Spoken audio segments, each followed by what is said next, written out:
Hello, team. Welcome to another ATP Geopolitics and Greg Terry Experience live stream. It's so breaking news that Greg is still eating and just hot off the. Well, actually, he's just done a live. I think he was telling me he's just done a live himself of the immediate news.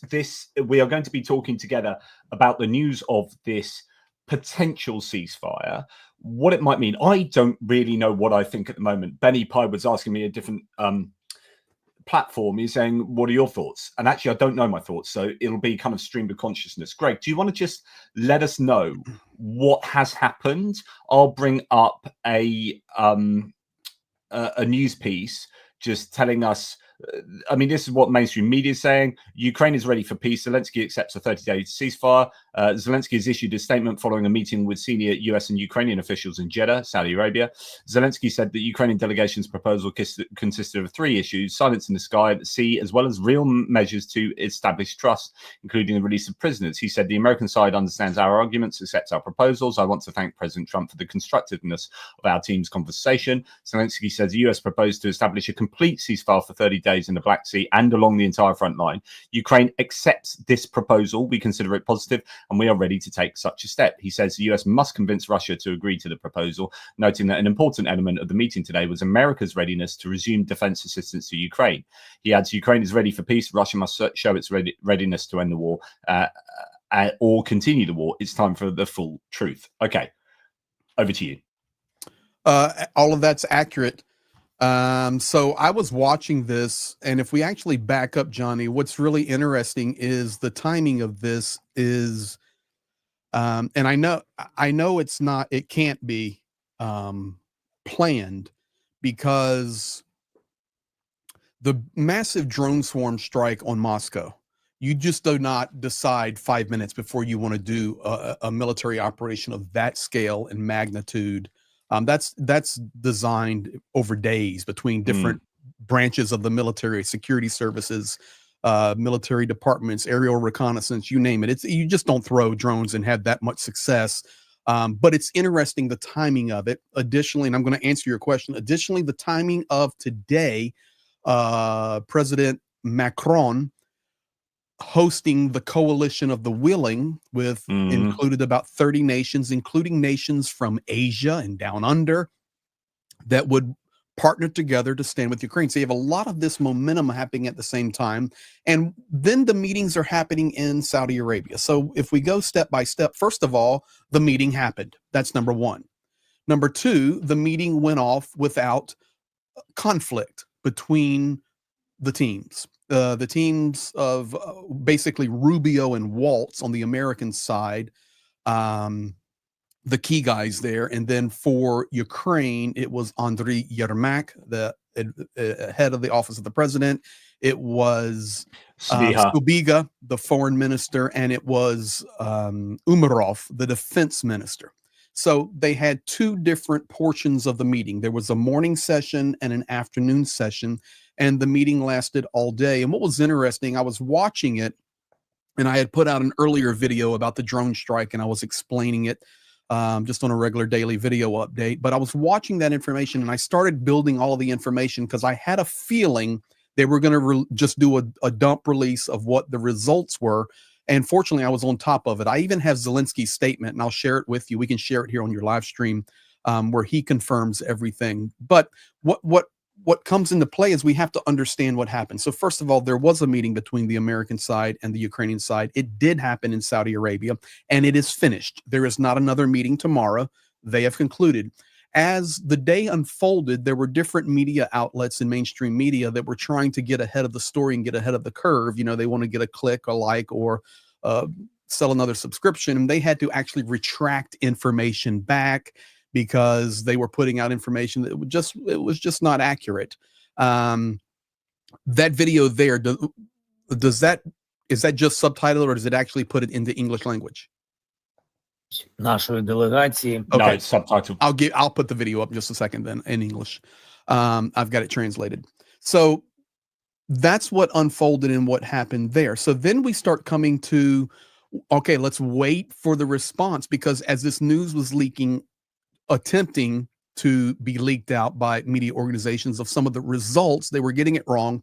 And then mid-afternoon, there came a statement that there would be a joint statement with the results of the meeting from the Americans and the Ukrainians. So we were waiting for that. And really, 5 or 6 key things happened. And after those points were released, of which you have covered, and I will reiterate, then Vladimir Zelensky, President Zelensky, immediately did his evening address confirming everything. So what we have is Walt saying Ukraine shares Trump's vision for peace.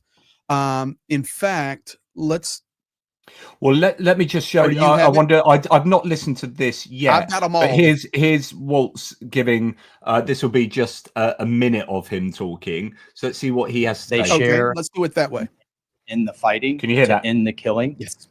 And the tragic kind of meat grinder of people and national treasure that's happening on the front in Ukraine. Number one. Number two, they made concrete steps and concrete proposals, not only accepting our proposal for a full ceasefire, which you can see the details of which are in our joint statement that we released together. But we also got into substantive details on how this war is going to permanently end, what type of guarantees they're going to have for their long-term security and prosperity, but also really looking at what it's going to take to finally end this. They share. Okay, so that's all I have there from the Blue Sky version. Let me do this. So essentially, I mean, what it's going to boil down to, of course, is whether Russia agree to this. And I've seen different, very quickly, I haven't really had my head around this yet, but some people have been saying that Zelensky might have played a blinder. You mentioned that they haven't signed the minerals deal, which is fantastic. And so there's no necessity to do that, at least it seems at the moment. So that's good for Ukraine. And that means they can deal with minerals on their own terms going forward. But also that this forces Trump, interestingly, into a position, because if Russia doesn't support this ceasefire, then it forces Trump to be true to his word, which is go hard on Russia. So Trump has already come out and stated, I was sharing all of this. Trump has already come out and stated that Zelensky is invited to the White House. True. And that is already, there is speculation that may be where a mineral deal is signed. But as of this day, when everything that's agreed upon to right now to proceed forward with a potential truce agreement, that now the ball is in Russia's court, according to Marco Rubio, has been done without the signing of a mineral agreement. And for me, that is a golden win for Vladimir Zelensky. He played it perfectly.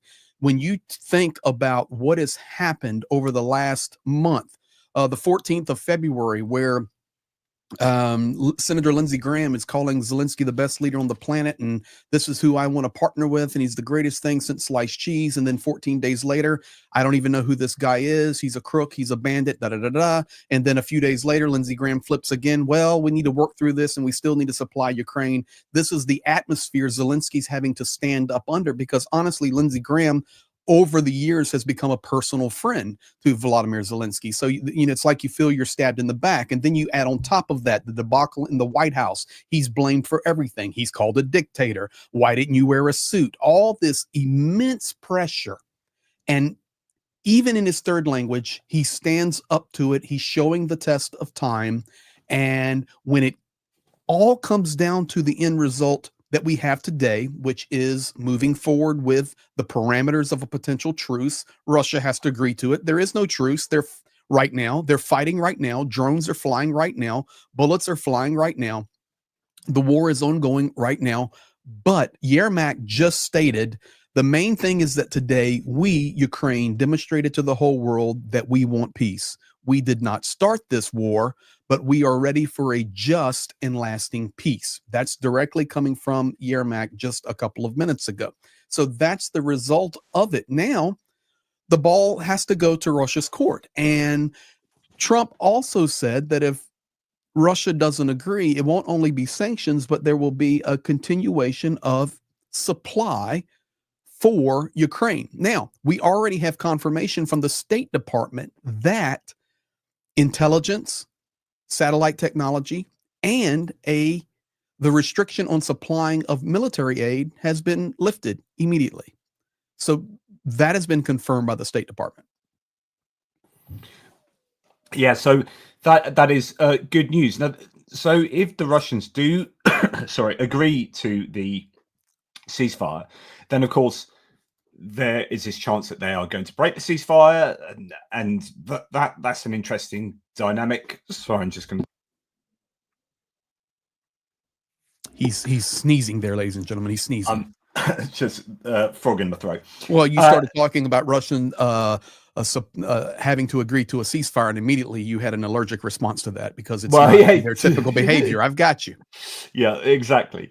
And then there is this idea as well as to who a ceasefire actually benefits. Now, there have been varying theories about this before today, right? As in, if there's a ceasefire, the general thought would be it would benefit Russia, right? Mm-hmm. That's what most people have said previously. But a lot of people today are saying this ceasefire could benefit Ukraine. What are your thoughts on that? I would have said it benefits Russia the most, but now that the United States immediately lifted their supply restrictions, I think it would benefit both sides.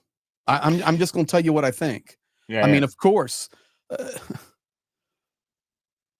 how can not 30 days benefit you where you have 30 days to resupply? I mean, just talking practically here. But here are my thoughts. And these may be wholly wrong, but if I was Ukraine, I'd be wanting a ceasefire in about not before 10 days, right? I would want, I mean, so first of all, what really annoys me is I think the US are complicit in Ukraine losing Kursk, right? And that has irritated the crap out of me because there's a bargaining chip that they were really, really big on having, and now they don't have that. So that let's just park that. That annoys me.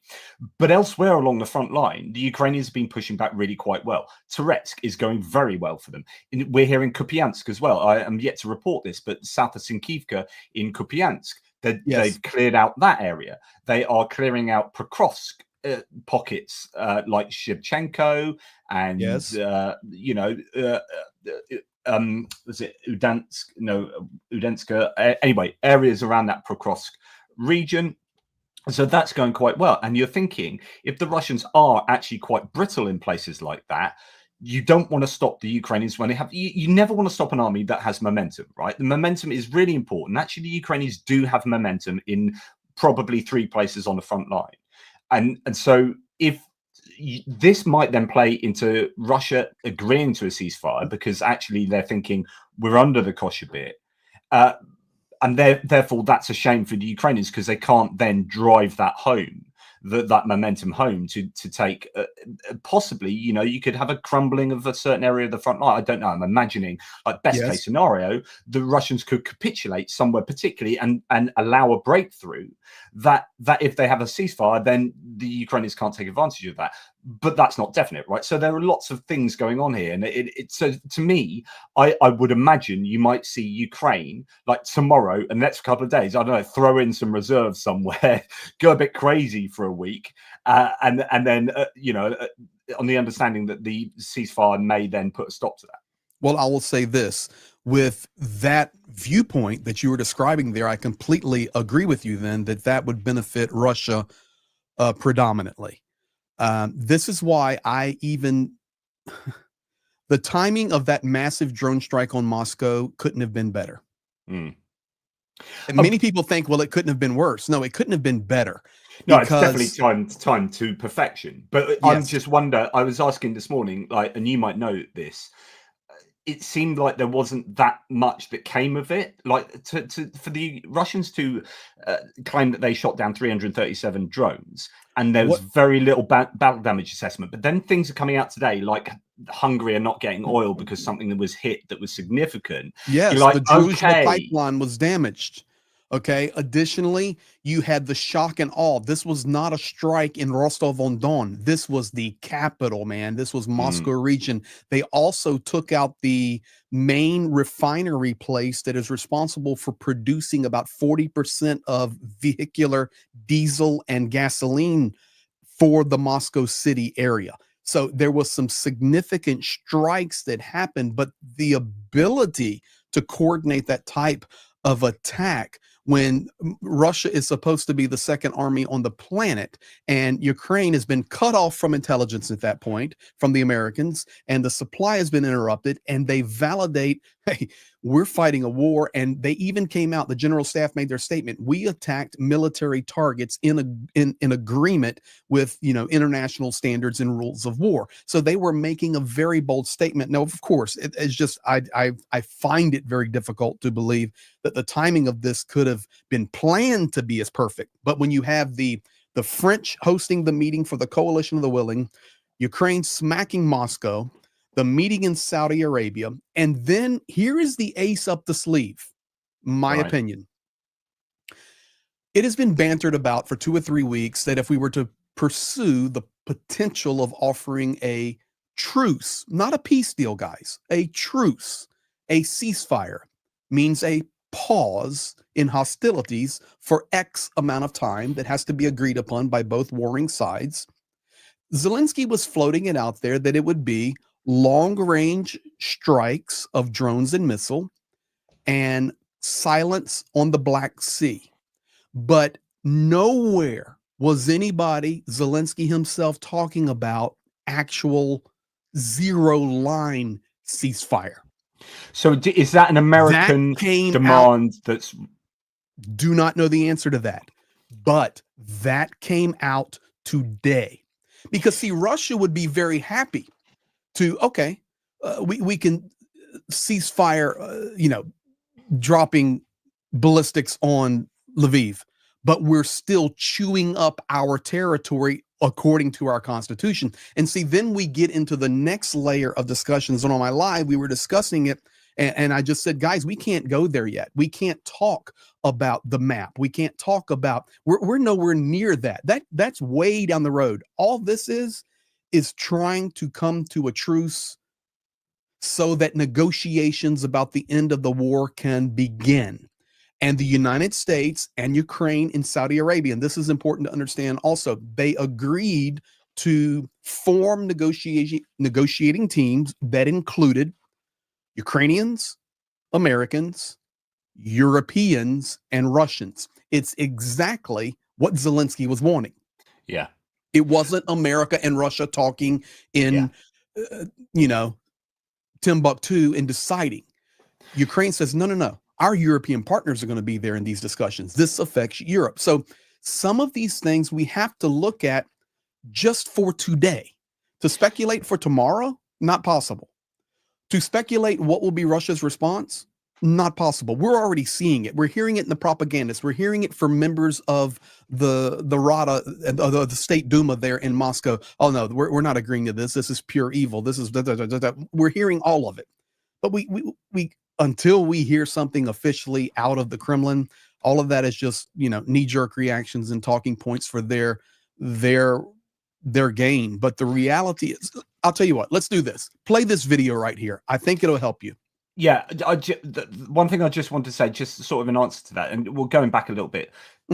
So we know that Ukraine proposed a ceasefire in the air and on the Black Sea, but not on the front lines. And so that was what they wanted. Now they have said a ceasefire with all three, and that's probably what the US wanted. So I think that the Ukrainians have given that away. Like that's probably to do with the momentum on the front line. But obviously there's enough there that's convinced them that it's beneficial to do so that they actually agree with it.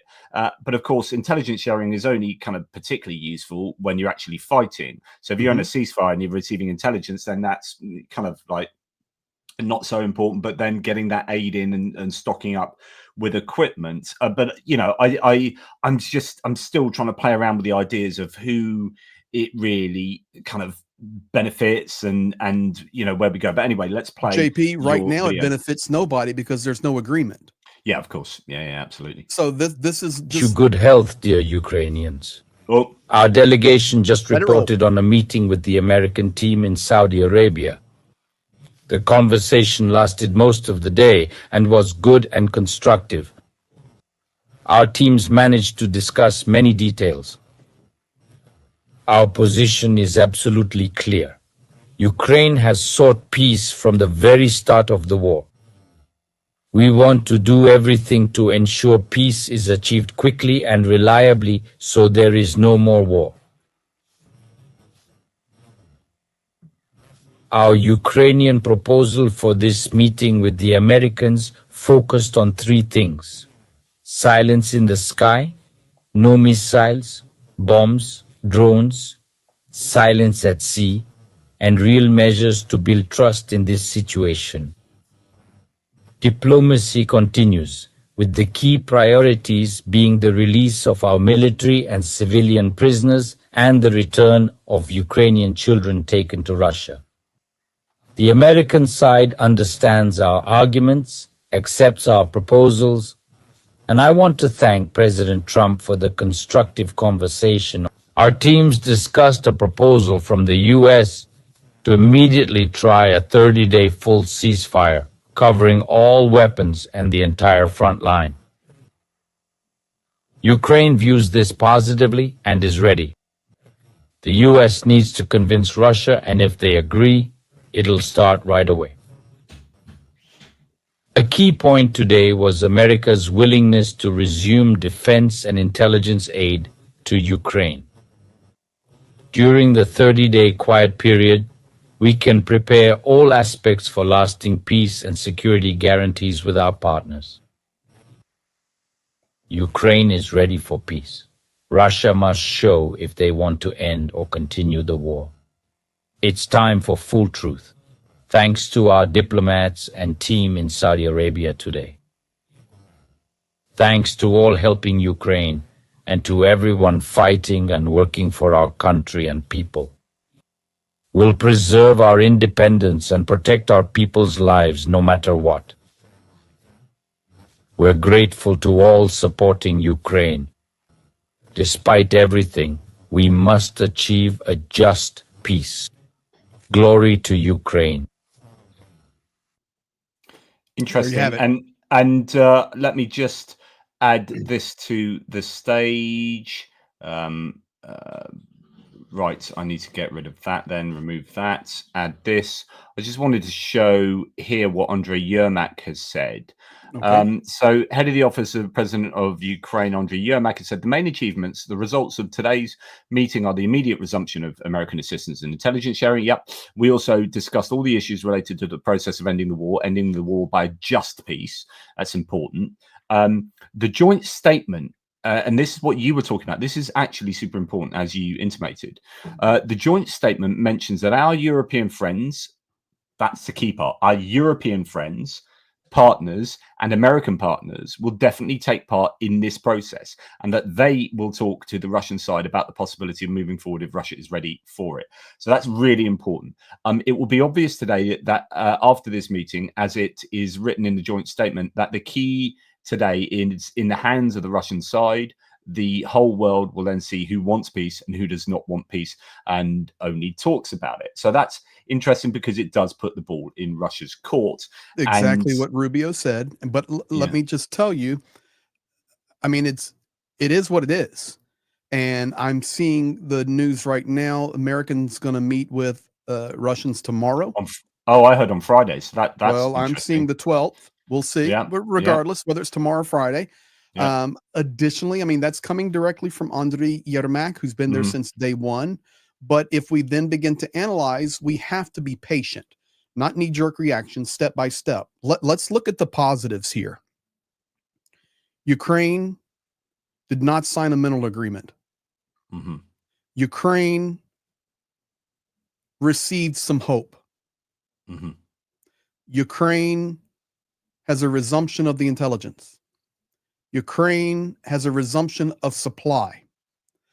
Ukraine has stated their position that they're not the invading nation publicly, and the American delegation made up of Rubio and Waltz and others have agreed with them that they're not the invading nation. Now take that back to DC, where it's always Ukraine's fault this war started. We have some of these positive narratives coming out. Now we have to wait. You're right. On the zero line negotiation, maybe that's what the U.S. threw in. I don't know. Nobody will know, maybe, unless somebody tells us later and it's validated. But regardless, it's there, and it's going to end up being a very key. I can tell you also, if we look at things step by step, about 45 minutes ago, a ballistic missile smashed the port of Odessa. Yeah. There are dead and wounded. I can tell you right now a ship. that minutes ago, there was major arrivals in the city of Dnipro, and there are a lot of shaheeds in the air. But this I think Russia is going to go big tonight. I think it's like, and send everything we can. This is the same thing that you were saying, that we need to go all in and push. If it's 10 days from now, smash as much as we can. Yeah, because Russia would be doing that as well. Yeah, you're correct. Absolutely right. So and then if that happens, let's say now hostilities increase. Well, then where are we at?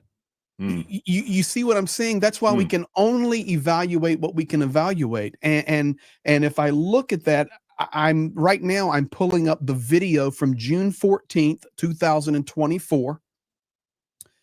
Vladimir Putin speaking on the requirements for a ceasefire. And it's in Russian. I don't have it translated, although I could translate it real quickly while you're talking.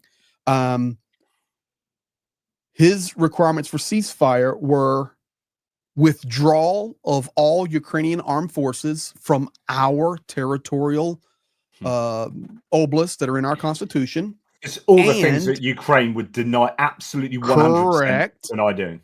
And of course, never NATO. That was the two stipulations he had then. So now you're talking about, you get into that next phase, and we're not even close to that yet. Yeah. It's not even close to that. When you start talking about territorial concessions, and you start talking about real negotiations, all we have an agreement to today is U.S. is going to take a potential truce agreement to Moscow. Yeah.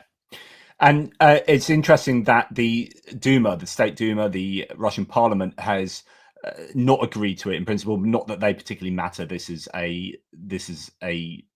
Putin decision. But the US will rearm Ukraine in 30 days of ceasefire and start the war anew. Russia will not go for it. I think that is completely unacceptable. Some kind of temporary ceasefire, temporary truce. The president also spoke about this, is unacceptable. That's the deputy, the Duma deputy, Sobolev. But we have heard from others, I think, that have been more positive towards a ceasefire from inside the Duma. So there's a bit of a complexity there. Now, I'm going to throw you a bit of a curveball here, in that I think the US is absolutely desperate for a ceasefire and for a peace agreement ASAP. And the reason they are absolute, and so that then with desperation comes the higher possibility that you will accept that which you wouldn't otherwise accept. So I think the US are desperate for an agreement. Why? Because they want to open up trade agreements with Russia and Belarus. Why? And this is why today's news about Canada is super important. So today, the US stated that they were going to double the tariffs on aluminium and steel, right? And that is a huge import from Canada, and they're also, potash as well. So fertilizers and manufacturing are going to be affected. So that means that the US now is going to be desperate for cheap steel and cheap potash. We know that potash they can get from Belarus. Obviously, it's going to be expensive to move it there compared to Canada, but when you take into account the tariffs. So that's why they're desperate to relieve sanctions on Belarus. And then you hear things like this. So let me show you this, Greg. Trump says he will double tariffs on Canadian steel and aluminium imports from Canada. Chris Owicki says, just to connect the dots here, Oleg Deripaska, and he's, Deripaska, Paul Manafort, connection to the Trump administration. currently sanctioned, is the world's second largest producer of aluminium, and will be well placed to replace Canadian aluminium if US sanctions on Rusal are lifted, as they were in Trump's first term. So Trump has previous form for lifting sanctions on Rusal. He is, I think this is, I'm connecting the dots live here, but I'm fairly sure that what's going on in Canada is going to massively impact what the US want out of what's going on with Ukraine. And they will want a very, very speedy end to this conflict in a more formal manner. And that might mean they will accept things that they wouldn't otherwise accept. I don't know. What's your thoughts? No, I think you bring up very different line of thinking than I just sit around and think about. But I can tell you there's a lot of credence in that. I'm an American. You're there in the UK. And I can tell you right now, our country is struggling big time. This first 50 days, when the White House tweets out today that a victory is eggs have dropped by $2 for a dozen, that tells you the condition of what's happening in our country right now. And yeah, you know, I'm a conservative. I'm not a Trumpite. I am anti-Trump 100%. But the reality is there is a lot of just unbelievable things happening in our country. So when you take the amount of pressure from the pro-Ukrainian community inside America, they've been protesting. You saw the J.D. Vance story where he just blew up about his 3-year-old being, verbally abused. What a bunch of baloney. After the Oval Office meeting there with Zelensky, Vance went to his snow vacation. The protesters were already out there, and Trump went to play golf. There's such a big support. It's almost like Trump wants to get this off the table so that he can push his other agendas, like you're stating there. And it's really interesting. Because this is a big one, man, if not the biggest. And things are not going well for him economically speaking. They really aren't. Like, he'll try and sell this as all about a long-term tariff thing, but again, you have pressure from an AP reporter inside the White House just now with Caroline Leavitt, the spokeswoman, saying he called her out on, like, no, these are not taxes on a foreign entity. These are taxes on us. And then you look at this. If you think the US public equity market is getting hit in comparison, America's largest private funds are getting absolutely obliterated. And then you've got now, if people know American media, the American media, you've got Steve Doocy, who is a big Fox News reporter, the guy in the White House that always gives Biden hassle or any Democrat hassle, and is generally pretty kind, obviously, as you would imagine, to Republicans like Trump. So Doocy here is now getting angry. He's like, Trump's starting to lose Fox News' Peter Doocy. It's tough to make the argument, he says, to retire when your retirement accounts are getting throttled, which is what is happening right now. And he's also in the White House. You're sure nobody here at the White House shorted the Dow? No, I don't think so. He's starting to ask difficult questions about people gaming the system and so on and so forth. And listen, so there is pressure. Economic pressure on Trump. It's not just economic pressure, man. It's like, what in the heck is this clown doing in our sacred Oval Office? Okay, okay. I'm an American, and it doesn't matter if Democrat, Republican, Independent, Libertarian, Green Party, whatever. We do not run around the country around the world like Vladimir Putin telling Canada, screw you on the tariffs. You'd be better off to be our 51st state and everything will be okay. You do not set it in a joint session of Congress in Greenland. We admire you and you can do whatever you want and make your own decisions, but we're going to get you one way or the other. If we take those statements and then we put them onto Vladimir Putin, everybody's screaming, what an evil man, what an evil dictator. Absolutely the same true. ones that support Trump are now out there screaming, see, that's a dictator. Well, listen, the guy you're supporting is stating the same narrative, and it's pure disaster. It's pure disaster. So yeah, it doesn't surprise me at all that Peter Doocy starting, there's just some cracks here in the first 50 days of this administration, and everything that was painted as rosy is looking a little tepid right there. So we'll some see. Incredible stuff. We'll see. I won't bore you with all the many things I've got lined up to talk about in other videos, but there's just some absolute insanity going on, and it's I think it's a little bit too much for even those who would otherwise be, hugely in support of Trump. And I think, it's great to hear Don Bacon, a Republican representative from, is it Nebraska, somewhere over there, but he was on CNN yesterday, actually overtly criticizing the Trump's approach to the war in Ukraine. And that's something we haven't seen. Everyone's really towed the party line, but when you start seeing certain Republicans come out and be much more openly critical about what's going on, then it gives you hope that there could be a change in direction of the Trump administration, certainly with regard to Ukraine. But of course, now this has kind of trumped all that, and it just pun not intended. But I suppose I'm getting a video ready for you, so keep talking. Yeah, and it's just remains to be seen again, really who this benefits. You've got the growing issue between the Trump administration and Europe. We've got this division that is really big. You've got potentially a load of money coming into the European Union states and Europe, at large, such as the UK and Norway, where we're all tooling up to regenerate our own militaries, and that will involve buying predominantly not from the US. I think there's been the warnings from what Trump has done and said in the last 6 weeks have almost certainly caused the Europeans to pause in terms of depending on the US, and that you are going to have a lot of people pressuring Trump from the inside. You're going to have the military industrial complex lobbying him. You're going to have people on inflation.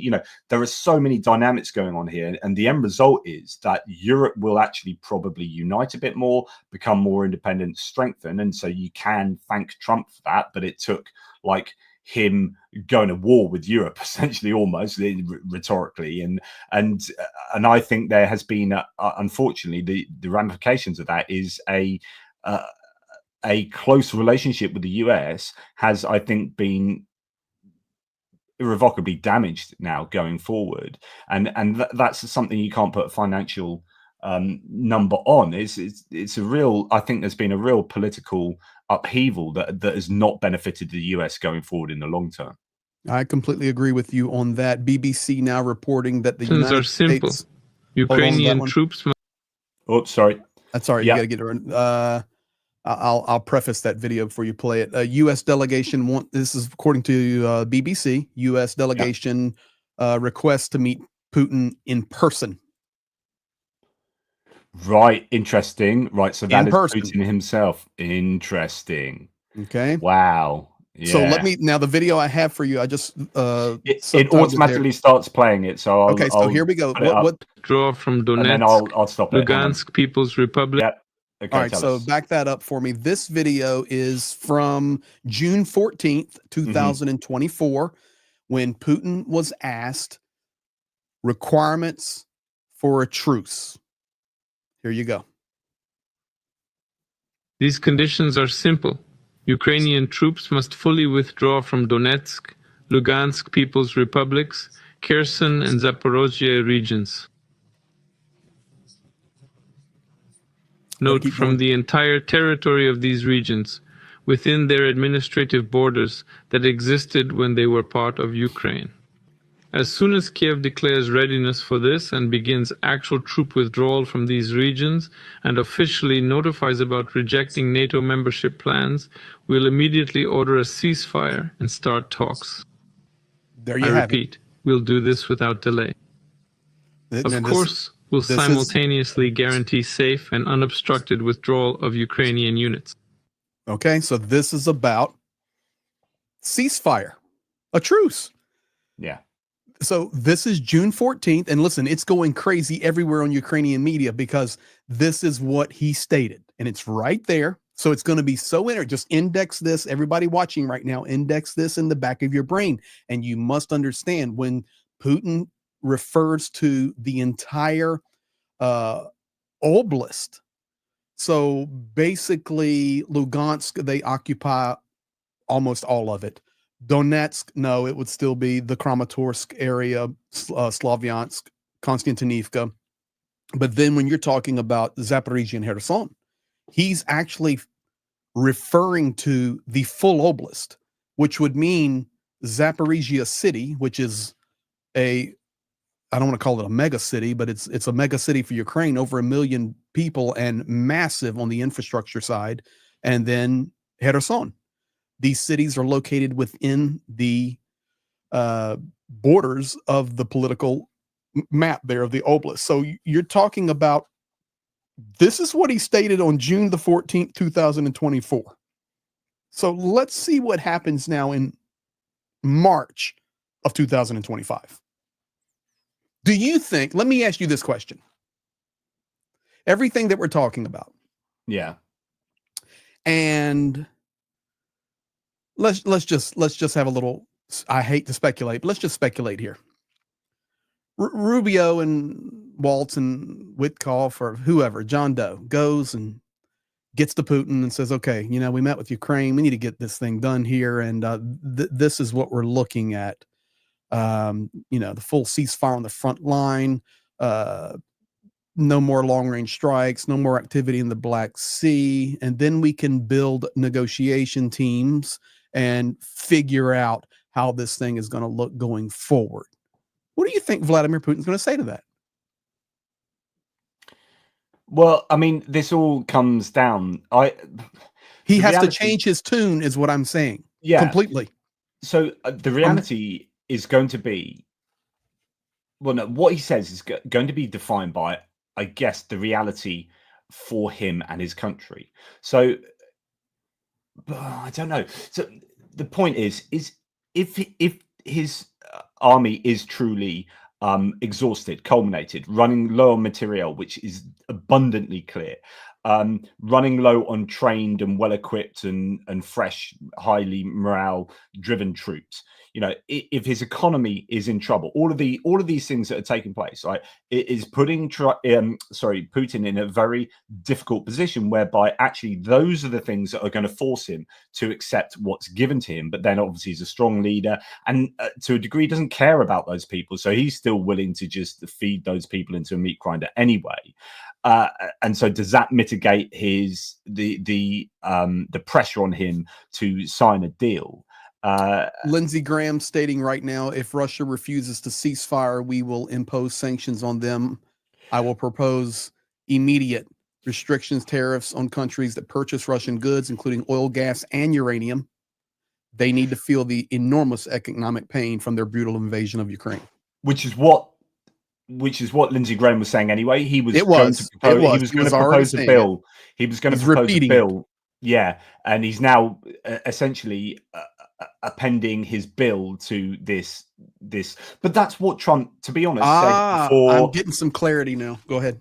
Well, it's what Trump said before he came into power, actually. So before he won the election, he was saying, look, I'm going to force them to the table by being harsh on both sides, except he hasn't been harsh on Russia. But this is the point of Ukraine having done this deal. It forces Trump to now be true to his word, which is what he said before the election, that he would be crazy hard on Russia if they didn't come to the table and do well. It depends what you mean by coming to the table, because if Russia comes to the table and then refuses to do the deal, then is that permission for the US to be really hard on them, or is that part of this elongated negotiating period? I don't know. There are loads of kind of gray areas about, how long is a negotiating period, and if you come to the table and say, right, we're going to talk about this, but don't agree to it, do you get punished for not agreeing to it? Because what if Russia had forced all of their desires onto Ukraine, and Ukraine rightfully would have disagreed with that? Then would it be right to punish Ukraine for not agreeing to that? So if Russia then say, hang on, these are really unfair terms of any agreement, then I don't know. There are so many ifs and buts as to when the US is justified in applying. That's why I was trying to just break it down and see where we're at, because really, I mean, Marco Rubio made the statement that the ball is now in Russia's court, and to be quite honest, it is. Putin's coming in from Russian media. I think this may have been what you were referring to. Putin's conversation with Trump is scheduled for Friday. Yeah, and will be in a much larger format than just a regular phone call. whether that means video conference or whatever, I don't Yeah. know. And Yeah, I would've thought UK so. Prime Minister. So I think the Americans are trying to get to Russia tomorrow to deliver the truce parameters. Yeah. Okay. UK Prime Minister Keir Starmer called on Russia to agree Keir to Starmer, ceasefire. yeah. You've got that. Yeah, so you've got Keir Starmer and you've got the Europeans being very positive and supportive of the whole process, which is exactly what you would expect. Yeah, interesting. I've just been looking at, I'm not going to talk about this now. I'm going to mention it now. You know that Donald Trump has been selling Cybertrucks on behalf of Elon Musk to the general public. You know, he's bought a Cybertruck for his. Yes, I saw something about that lunacy. Yes. Yeah, and it's kind of like this is endorsing. I mean, if I was like Ford or Hyundai or whatever manufacturer, I'd be like, how can you be endorsing a company that is our competitor, that the CEO is at the center of your White House? Surely there's a conflict of interest, and that's good. I'd be like, I'd be getting my lawyers ready with that. I've been screaming that since the day one. I mean, how can this idiot Musk be inside the U.S. cabinet meeting? Okay, the most powerful meeting room on the planet, one of them. How can Senator Kelly come to Ukraine, talk about the greatness of the Ukrainian battle and the struggle, and then Elon Musk respond to him that he's a traitor, and Trump runs around pimping Musk? There's a problem there. Completely agree. Yeah. It's disgusting. Yeah, but that I was just seeing this, and I said I wasn't going to talk about it, but I clearly am now. So this sorry, I need to put that on the say. So this has happened. So as he was talking to everyone in front of the White House, and then there's this Cybertruck that he's bought for his, I don't know, granddaughter Kai or something like that. He has this piece of paper, and it literally is a Tesla sales pitch. So he's got his stuff underneath, and then a handwritten note that talks about Tesla pricing, full self-driving, tells you the price of each of these. It's like, this is as if he's a salesman for Tesla. It's absolutely incredible, and he's literally reading a sales pitch to, like, someone's got a photo of him with everything he's saying to the people. Is that the hand that is still bruised from shaking hands too much? I don't know, actually. That's his left hand, so probably not. But yeah, sorry. So yeah. Well, and there was talk about him going up the short steps. The other day. Oh yeah, listen, it's stuff that he took the Mickey out of Biden, and now he's doing it, and then he's dragging his right foot. Prof is in here. Hey, Prof. Somewhere. So yes, he's welcome to join if he wants, but I don't know how much longer we're going to go. I need to read out some thanks, by the way. Okay, one second though. Prof made a great statement here, and it's what we Prof, if you're joining us late, I did like a 2-hour live stream with it breaking, and then Johnny, I jumped on here with him, and your comment there, Prof, can you grab that one?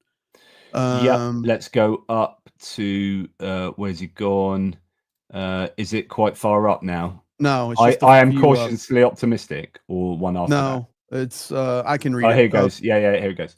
We will see. This is exactly what we've been talking about, Prof. A, what Russia does. Yeah. And B, what Trump does as a consequence, incentive, or punishment. That's it in a nutshell. Yeah. Completely agree. Yeah. So did you see the private chat there? Let's have a look. Fink is joining. I gave him a link.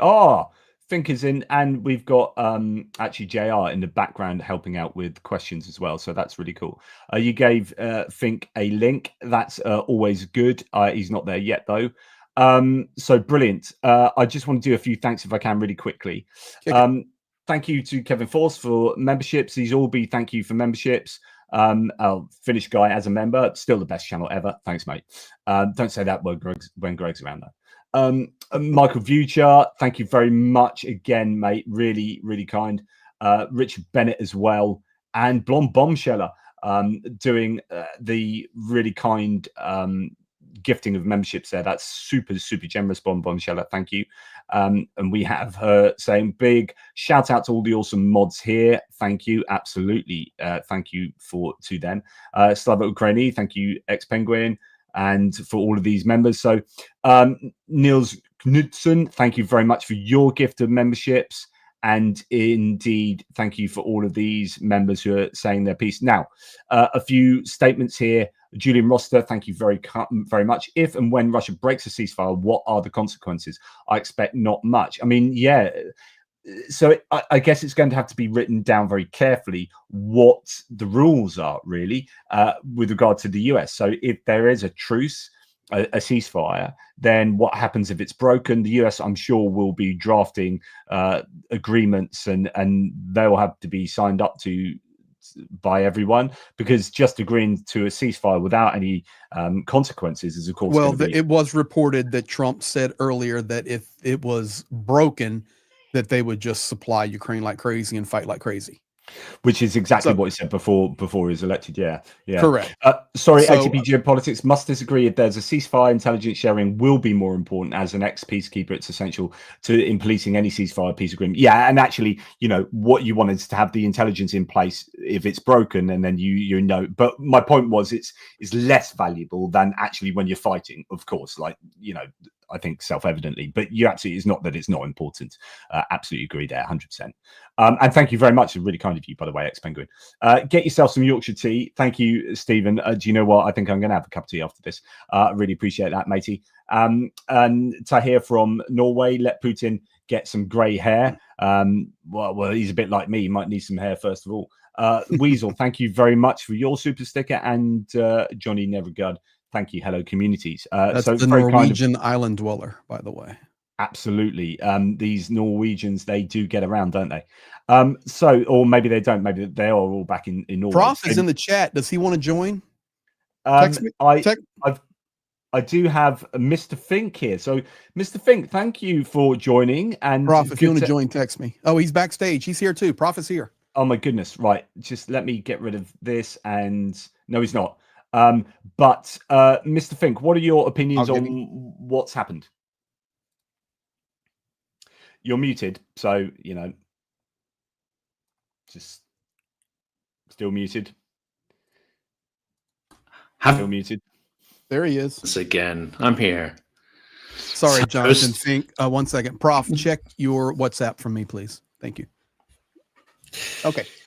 Yes. So obviously it's a bit of a surprise one. And you are just about to put an episode out and you're like, okay, that's almost instantly out of date. Or is it? That was the big question, because the episode I put out was saying, what is the evidence of betrayal of Ukraine? And there's an absolute mountain of it. And it wasn't really so much betrayal. The episode was asking, what are the indicators that Trump is more aligned with Moscow than he is with Ukraine and allies? And actually, there's some interesting points there. So even though we've got the sort of this ceasefire announcement, and we'll come to what happens next on Moscow's side, the overwhelming evidence is that Trump is acting against the interest of Western allies. The tariffs against Canada have been up today. There's been an announcement that there will be no US participation in NATO exercises in Europe. So overall, we still have, I would say, a massive number of signals that Trump is acting to the longer term benefit of the Kremlin as opposed to allies. But we have to react to what's changing. And I think this is a masterful stroke by Zelensky. It puts the ball in the court of Moscow. I think anyone who's watched the behavior of Russia over years actually calculated it the other day. It's a bit scary. I've been observing Russia for 38 years now. Wow. And they lie, and they lie, and they lie, and they never stop lying. And the aggression is a fairly consistent feature as well. So whatever happens, Ukraine and its allies need to be prepared for Russia to break its word and to renew aggression where it's able to. That's not to say that aggression may be renewed against Ukraine, because if Ukraine is armed to the hilt, well, they might go after softer targets, Central Asia, Moldova, etc. So that's just my initial take on that. I'm not going to suddenly, run around, put a flowery headdress on and say peace and love and it's all over. No, this is just a step. And right now, I agree completely with you. First of all, I've been saying it all afternoon. Zelensky did a phenomenal job playing this with so much pressure against him over the last 2, 3, 4 weeks, personal attacks, the pure disaster and debacle in the White House, being called the dictator, being called a thief, being called a bandit, being called the just a day or so ago, this guy, takes money from the U.S. like candy from a baby. And when you come on this day, Zelensky standing there strong, like a good diplomatic leader who makes the statement, we're still here. And we're looking for a just peace. That's what you need to pay attention to, what Zelensky's statement was tonight. Not a security guarantee only, but a just peace.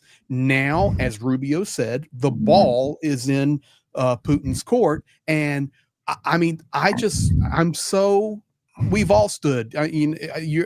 Jonathan, I've worked in Russia since 94. So I've got, 31 years and 28 in Ukraine. So we have a lot of history with them. And you're right. If they're talking about something, they will change. They will lie. They will do what is to their benefit. But on this day, at this moment, right this second, 5:11 Eastern Standard Time, kudos to Zelensky in Ukraine. They haven't even signed a minerals deal, and we've got a resumption of intelligence. We've got a resumption of supply, and we've got pressure going toward Moscow that they're going to have to respond to. That's just where I stand today, and we just have to wait step by step.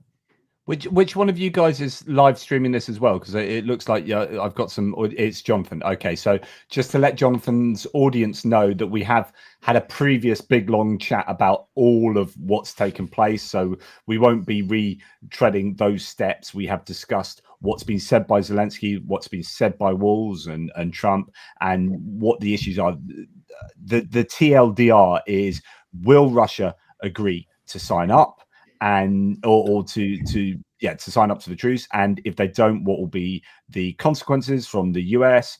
And if they do, are they likely to break it? And what would the consequences be to that, etc., etc.? So we've also talked about how actually Zelensky might well have played this very well. There will be a lot of people, the MAGA crowd will be trying to sing the praises of Trump, saying this is all Trump. And you could argue to a degree, yep, Trump is responsible for forcing these things through.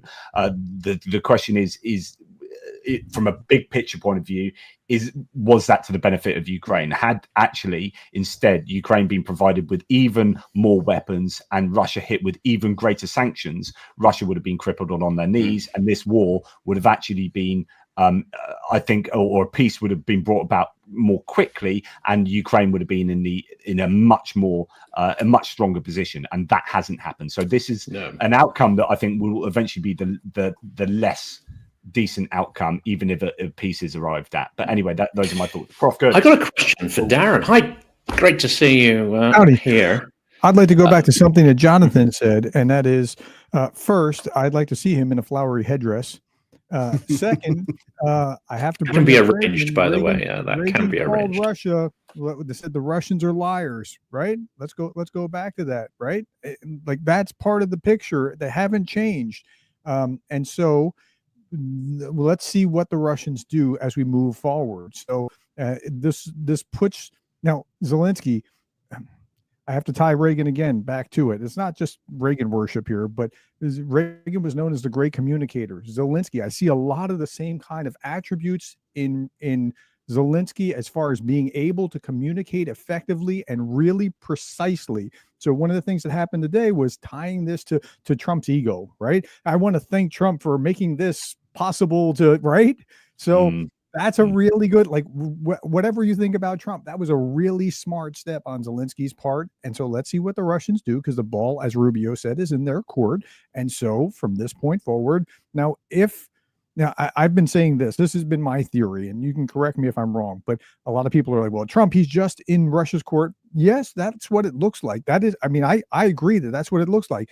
If he only zigs and he doesn't zag, then you'll have extra evidence that that's the case. Now, if Russia doesn't come to the table and he continues to not zig and only zig and not zag, What I mean by that, if he only just sweetens the pot for Russia to come to the table, or does nothing if they don't come to the table, then you'll know that theory is right. And if he zags and starts arming Ukraine or doing something that is punishing toward Russia, then you'll know that he's in a different place. But here's how we'll be able to see moving forward where Trump actually is. I think, and correct me, tell me what you think about my theory here. I think this is a way of framing and being able to see where Trump actually is. Yeah. What do you think? I mean, I think let's assume, and there'll be a lot of people saying this is silly, this is naive. There's so much evidence that he's an asset, etc. And we know he's taken money from Russians in the past. But let's assume that he is just ultimately transactional, that he's only really out for himself and his donors and this kind of stuff. Well, if he's got a smart business head on him, and actually, I'm going to concede a point to Trump. He is an excellent marketeer. He may not be a great businessman, but he is excellent at marketing. And sometimes some of his deals do kind of come off. He would have put in place a deal whereby he profits if Ukraine falls, he profits if Ukraine stands, he profits if there's a ceasefire, and he tries to profit if there isn't. So if he's kind of done a smart deal here, he's going to be the winner no matter what the outcome is. This is assuming that Russia doesn't necessarily have some kind of way of coercively controlling him. So I think that's one thing we can say for certain, that he's going to try to come off best from all of this. I had a question. Well, let everyone sort of answer that. But I had a question for Greg and Darren especially. If, let's say, the rhetoric against Zelensky and stuff starts dialing down, and we continue with this vein that Ukraine is seen to be the one pushing for peace and agreeing to concessions no matter how painful, and then Russia betrays that and humiliates Trump, what is going to be the reaction of conservative audiences? Because of course they're in an information bubble. Of course there's a lot of bad narratives that are being propagated. But everyone will be able to see here that Ukraine has made the move towards peace. And then not only they have been betrayed by Russia, but also their cult leader has been betrayed. What's likely to be the reaction of people who aren't necessarily into the Ukraine story or pro-Ukraine? Are they going to take this really badly? Finn, can you just check your private chat a second? But yeah, I'll let the others answer that, obviously. Greg, you want to chime in? No, go ahead, Prof. Go ahead. So what I'm going to be looking for is what's said on Newsmax and Fox News and conservative/Republican media. So after, and the reason I say that is because after the Oval Office thing, I do a video about showing the exact clip and showing who said what and how JD Vance said this. And like Zelensky, all he said was like, what diplomacy? What are you talking about? And I went through that. And then I watched Fox News and CNN later on that night. And when I was watching Fox News, I was like, that's not right. What are you talking about? But I was looking at their narrative, right? Now, I'm going to be looking for that, because what's the narrative that is not just from Trump, but from conservative media on the other side of that? That'll be really interesting. It really hurts my head to agree as much as I do with CNN and MSNBC news broadcasts, because for years I've been told that I'm a racist because I'm a Republican, when I know that I'm not. And so it's been a hard thing to untangle that and then go, wait a minute, they're saying the truth here. So like, okay, so I'll be looking to see what happens, but I can't tell you. I don't know how to predict this, but that's what I'm going to be keying in on. And if I was to tag on to what Prof is saying there, Johnny and I, before you fine gentlemen are able to join us, we're actually discussing this. Johnny was bringing up a point that I think will help answer the question from the American perspective. We were looking at the behavioral changes in somebody like a Peter Doocy, who is the Fox News White House correspondent, where from Fox News, where at the beginning everything is hunky dory, everybody buddy, this is the greatest thing since sliced bread. And over the last few days, the rhetoric is changing, even from that conservative, Peter Doocy type person. And then if you begin to extrapolate that out to friends and people, and then we can only talk with those that we talk to. We're at a critical junction right now, where this could either go really, really well, or this could go horribly wrong. But Jonathan Fink, I completely agree with you. The art of the deal, Donald Trump somehow is making a plan or a play that either way this goes, he thinks he can win? I think that the majority of Republicans, and even the majority of MAGA Republicans, there are some who are too far gone, but the majority of Republicans are not huge fans of Putin, right? And they recognize deep in their heart of hearts that Putin is a bad guy. And what they're wanting to, so what's been happening over the course of the last 6 weeks is it's a cult of personality, and whatever Trump says, I will just defend no matter what. The whole idea of like, I can shoot someone on Fifth Avenue and they'll still vote for me is what Trump absolutely relies on. So people go along with it. They get sold this narrative of how, the way that Trump is dealing with Ukraine is the right way. Sensible Republicans like Don Bacon are like, no, this is not cool. But many people will go along with that. But so therefore, if Trump then switches and says, hey, this is great and we're going to screw Russia over, but if they break the truce, then actually that's the excuse that they need to go, yes, yeah, I knew this was all going to work out type thing. Even though that probably isn't ideally what Trump wants. Trump just wants to do a trade deal with Russia to open up, get the natural resources and enrich himself and enrich the United States.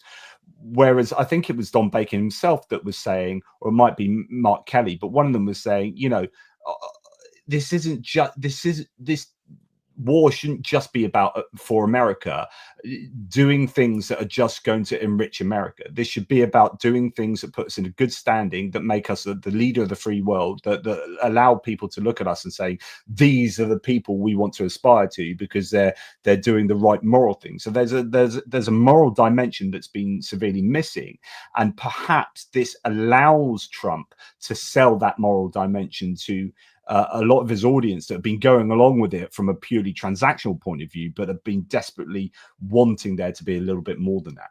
Okay, so there are some Republicans that are still going, well, he's just playing 4D chess. There are still some that are thinking like that he's pro-Ukraine. I did this little survey on my poll on my wall on Facebook and just said, okay, if you're a conservative, tell me, like, do you think?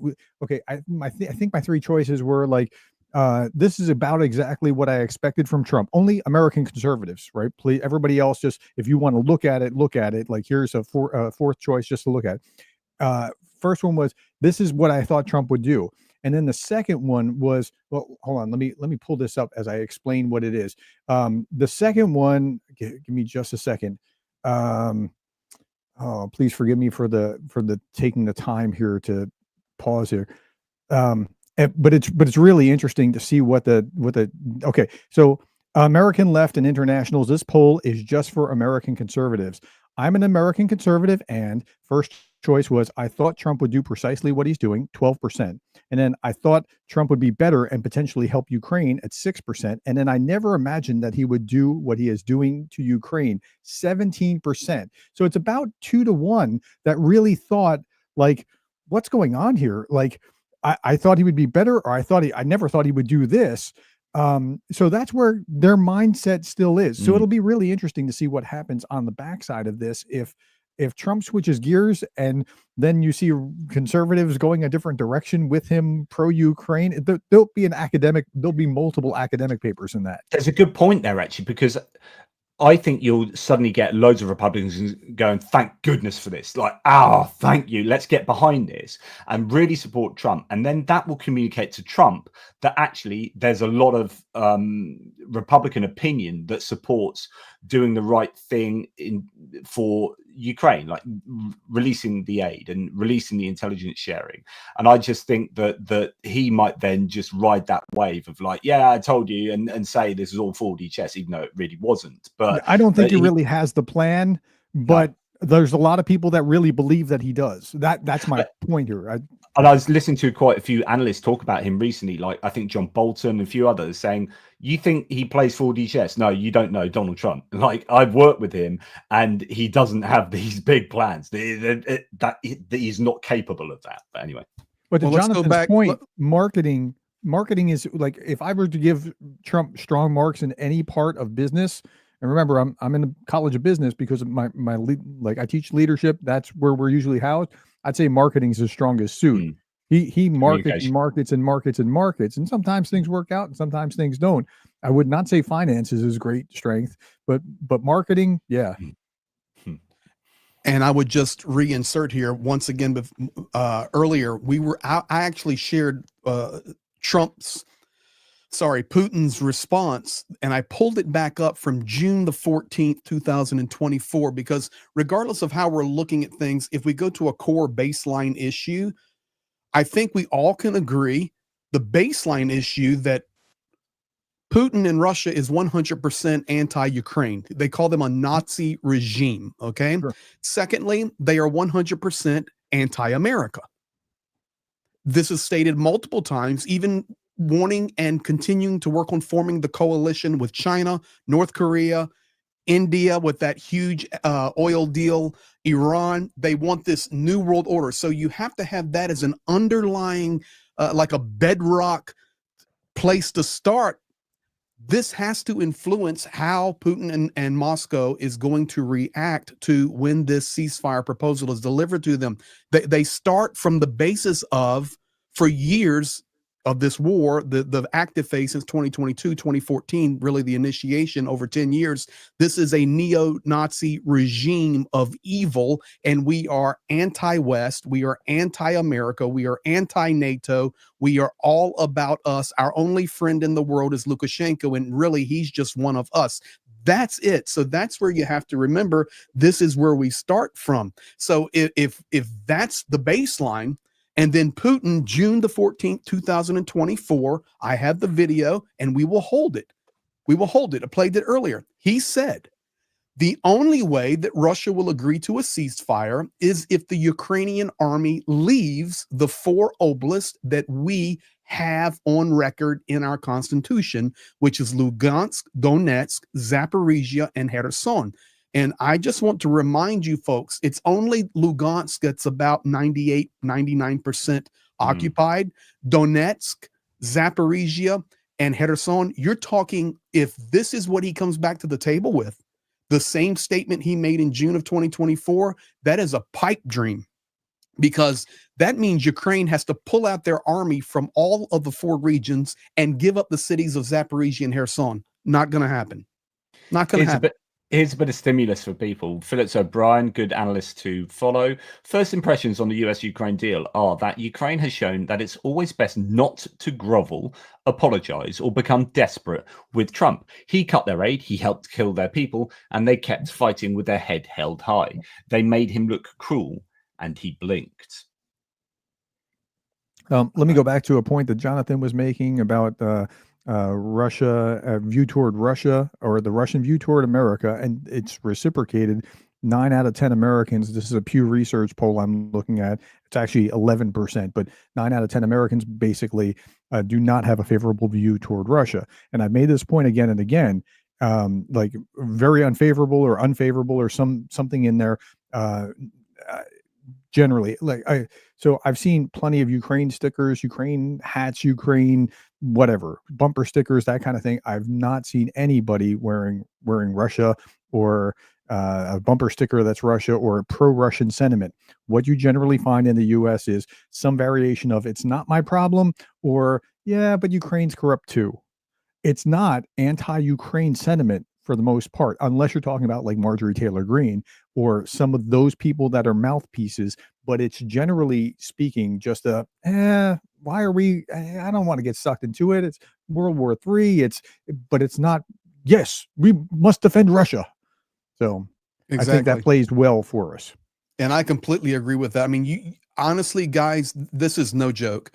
I live in Western Pennsylvania, and it's difficult for me to take a drive around Western Pennsylvania, and let's just call it between Pittsburgh and Erie and over to Cleveland area, Youngstown, and not see multiple big tractor trailers that have "We Stand with Ukraine," "Fighting for Freedom," a blue and yellow flag on the back of the trailer, the tractor's pulling, bumper stickers. People still have flags in their yards, yard signs. I mean, and I know that they're coming from different political persuasions, different religious views, but they really do. America's not anti-Ukraine. It's just not. They're anti-Russia. you're in a purple state. I live in a Republican state that went for Trump by 400,000 plus, and I see it everywhere. So, I mean, it's like the sentiment is there. It's just that the loudest mouths, the loudest MAGA mouths, like Marjorie Taylor Greene and others, are saying other stuff. So we'll see how it plays out with Fox News and that sort of thing in a little bit. The Fox News are so important for driving the narrative. Most of the like anti-Ukraine sentiment is essentially driven. Well, it is driven top down. It's driven by Trump, Donald Trump Jr., Elon Musk, JD Vance, these sort of Tucker Carlson, but then funneled through talk radio, funneled through Fox News to the audience. And you start changing that. It's just, the audience would be fine. This is why I was saying earlier, you know, they just want to be told the truth. They're not ideologically aligned with Tucker Carlson on Ukraine. They have been hoodwinked on Ukraine, many of them. You just put the record straight with them and they'll be absolutely fine with giving, you know, Trump, if Trump had got if Trump before the election had said, I'm campaigning on giving an absolute shed load of weapons to Ukraine, all of his supporters would have gone along with that. Absolutely would have been fine with that. There is a MAGA strain that there is a very extreme, but if I had a nickel for every time I heard someone say I just can't watch Tucker anymore, or I can't watch Laura Ingraham. Now Laura Ingraham has the anchor point on the spectrum on Fox News, but then you have Brian Kilmeade on the other side who is still good on Ukraine, right? Yeah, so there's different personalities, but I would look at Laura Ingram's ratings. Oh, that I should do that. I should try to find Laura Ingram's ratings because she's the most MAGA mouse type, you know, pro anti-Ukraine supporter. I got to see.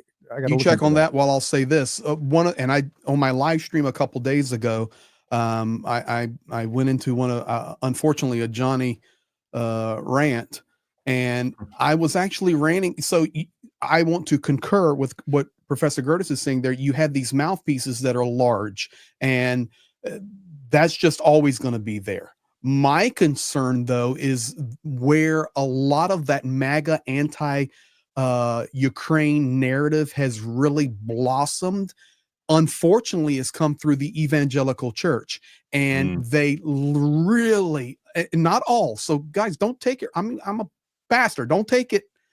But I'm telling you, there is a section of the evangelical church that gets into this prophecy and Trump is the savior of the world coming on a white horse, and anything that is stated is directly from the throne of God. And one of the largest narratives was the hatred of Ukraine, the corruption of Ukraine, the evil of Ukraine. Zelensky is a bandit. Zelensky is a dictator. And I am just disgusted with how much that narrative has come through that Christian right nationalistic view. And that's really one of the areas I'm trying to fight against and stand for truth. And we're making a difference in it because you see, okay, so this is going to be some shop talk between Greg and I. Greg's on the more charismatic side of the spectrum. I'm on the Baptist side of the evangelical spectrum. I don't see that as much, but I do understand because I've seen that. No, it's on the charismatic side. 100%. It seems like it's more inflamed about that. Where on the Baptist side of the spectrum, it's a lot less pronounced, and it's just a lower issue. Just like, why are we talking about that? Can I just say that's why I use the word. Sorry, Johnny. That's why I use the word prophecy. I mean, they're literally standing up, worshiping. You know, Trump is coming on a white carriage into Washington D.C. and he's going to reveal the evil of Ukraine, and it is spreading. And listen, you say, well, how many people is that? It's millions. It's millions. Yeah. And that's what we're fighting against. What cuts through, though, because I mean, you probably know this guy, but Stephen Moore has he's been working on a film that tries to cut through these narratives, showing not just Russian Orthodox. And this film actually follows Baptist a pastor and his community in eastern Ukraine. You know, congregation kidnapped, tortured, churches torched to the ground. Is this kind of, and I won't call it propaganda. I mean, it's pro-Ukraine propaganda for truth, let's say. But would that kind of storytelling help to cut through the kind of things you're talking about, Greg? If they're willing to watch. Sorry, can I just interrupt for a little bit? Yeah, go ahead, JP. I'll answer, Jonathan. I won't forget. Yeah, I just want to interrupt on behalf of the people watching from the UK. So what these guys are talking about, Greg and Prof. Gerdis, is something known as God. And we in the UK haven't talked about that for a long time, but some people in the US still talk about this. So I just want, because they were like charismatics. What are they talking? Are they people that are just got good personalities? What? Anyway, I just need to translate that for the English viewers. Carry on. When's the last time the Church of England talked about that? Okay. Jonathan Fink, I can answer that question very simply. Please, yes. Okay, before I say something completely yes, I can answer that question very trivial simply. And insulting, yeah. The pastor who is out of Mariupol right now, and he is the commander of the Mariupol Chaplains Brigade, basically is what they're called. They're massive. I have the patch over here. I know him personally. We're friends. The amount of work that he does supporting the military and on the, and guys, don't get me the chaplain side. I'm talking about supporting the military, and in addition to what you would consider chaplaincy work. But we're talking fighting, guys. And he's in the United States right now, and he has actually left several of his meetings because where he was scheduled to go in the southern part of the United States, the churches had a wrong view, and he was there sharing personally. He's from Mariupol, fighting on the front lines, running around helping, and they still wouldn't believe it. I'll give my personal example now. That's why you can't get any more powerful than the personal connection. Many churches that I have been to over the last 3 years, Jonathan Fink, because I got two Jonathans here, I have had people that I have known for over 20 years come up to me and say, Greg, we see the great work you're doing there in Ukraine. Proud of you. It's really amazing, helping the people, helping the military and all that. And then this is what they say to me. But you know you're wrong, right? And my answer, Jonathan, is, okay, so I've worked there for 27 years. I can speak the language. I run the front lines with the military. We help everybody we can. And I'm there nonstop. But you're sitting in your house here in Reno, Nevada, and you know more about Ukraine than I do. Well, it was in the magazine. It came from our headquarters. So it is hard to break that narrative when somebody is just the example. I have a 20-year relationship with this person. They appreciate what I'm doing, but still tell me I'm wrong, and Zelensky is the bad guy. How do you fight against it? I don't know the answer to that, other than doing it every day. I mean, there is a lot to be said, and this is kind of what Jonathan Fink was talking about with regard to someone who's created a documentary, is trying to change the, we get on our videos and we wax lyrical about, Ukraine and everything, but we're like preaching to the converted. How do you affect a change in the people who are entrenched in these positions, that live in the Fox world, that live in the Newsmax, OAN, talk radio world, or in the evangelical Christian nationalism world, or the GOP world? These are the people that you need to change the minds of. And it's very difficult for someone like me as a liberal atheist to come along and go, well, you guys should believe in Ukraine being the good guys. And they're like, dude, yeah, you haven't got a chance convincing me. So this is about, how do you, it's about the messenger as much as the message. You might have already said this, but that something like that movie could be very, very instrumental. Exactly. In that. And letting Greg and myself, our kind of voices lend to it is probably better than yours at this point for that particular crowd, just because, right? True that. So. Yeah. It is a challenge, though. It's just a challenge when you think of a population section that just generally should be caring about somebody else, or the Good Samaritan narrative, and they're the ones that are actually leading the charge many times the opposite direction. It's mind-boggling for me. But I think Jonathan Fink, to answer your question, Prof answered it. Any way that we can push the truth and push the narrative and push reality, whether it's media, it's personal, it's people sharing, it's people writing their constituent. I mean, this is an all-out assault for truth, and that's what we're all fighting for, and we all have to do anything possible at this point. Because remember, yeah. oh, go ahead. I mean, in the longer term, do we have to somehow cut through and educate people about how the Russian Orthodox Church has been corrupted by the secret police? Maybe even start a unit, bring back spirituality to Russia, and find other narratives that are more, appealing, maybe.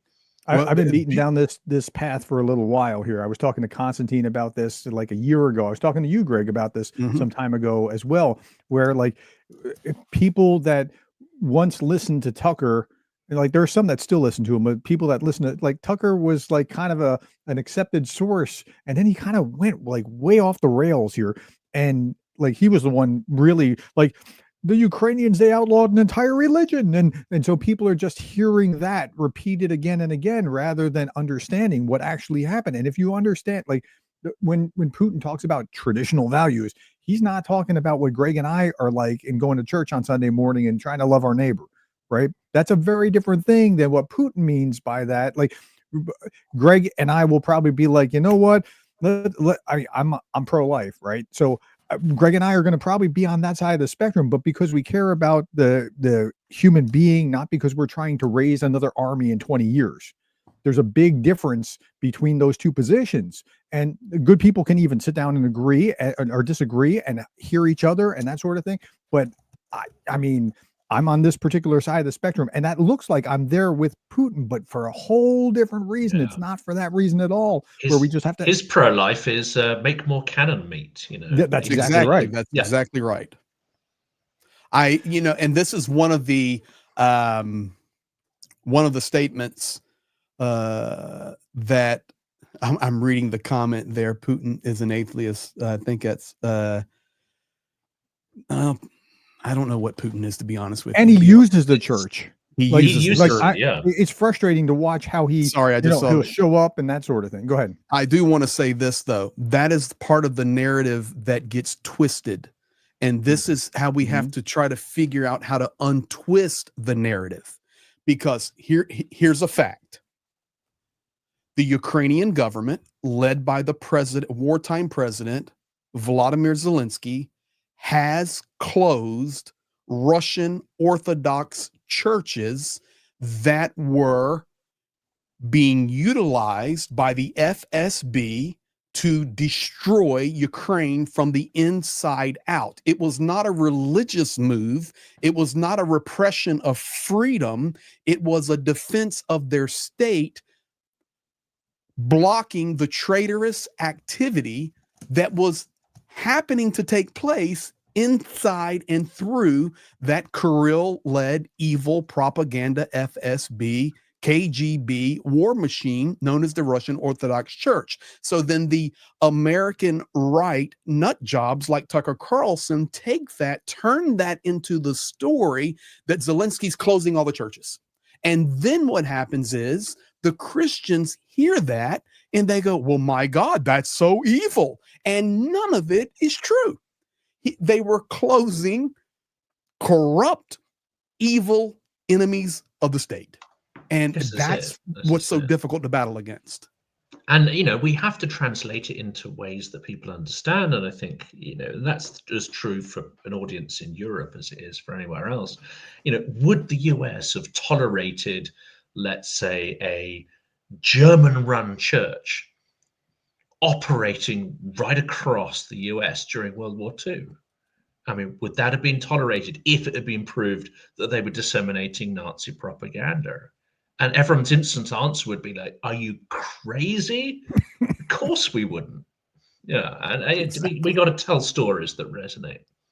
I've got a question for my two believing guests, or not guests, because we're I'm co-streaming with Fink, actually. So Fink and I have a similar worldview.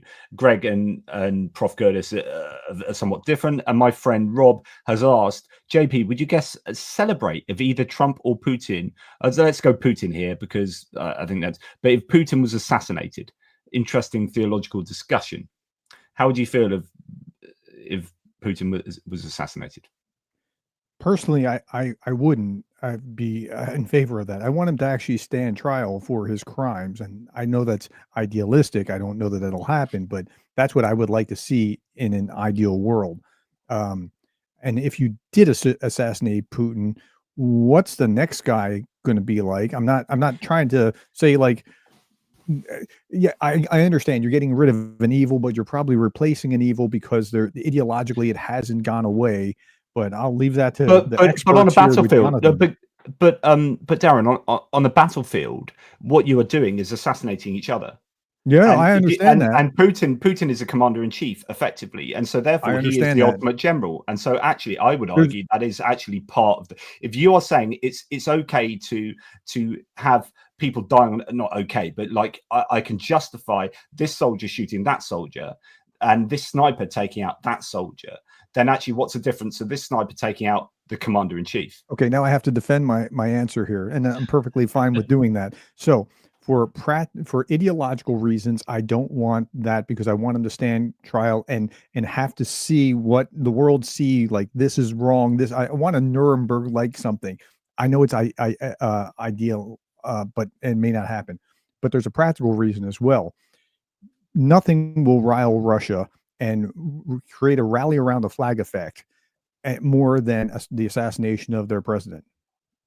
And then you're going to have a whole different problem set. I don't know. Although I don't know. Yeah, that's a big assumption. Okay, so this is me as an American looking at this with the things that I know. But if you're that's if you how have American would view, feel. go ahead. Absolutely. I don't know about Russians because one of the magic of dictators is fear.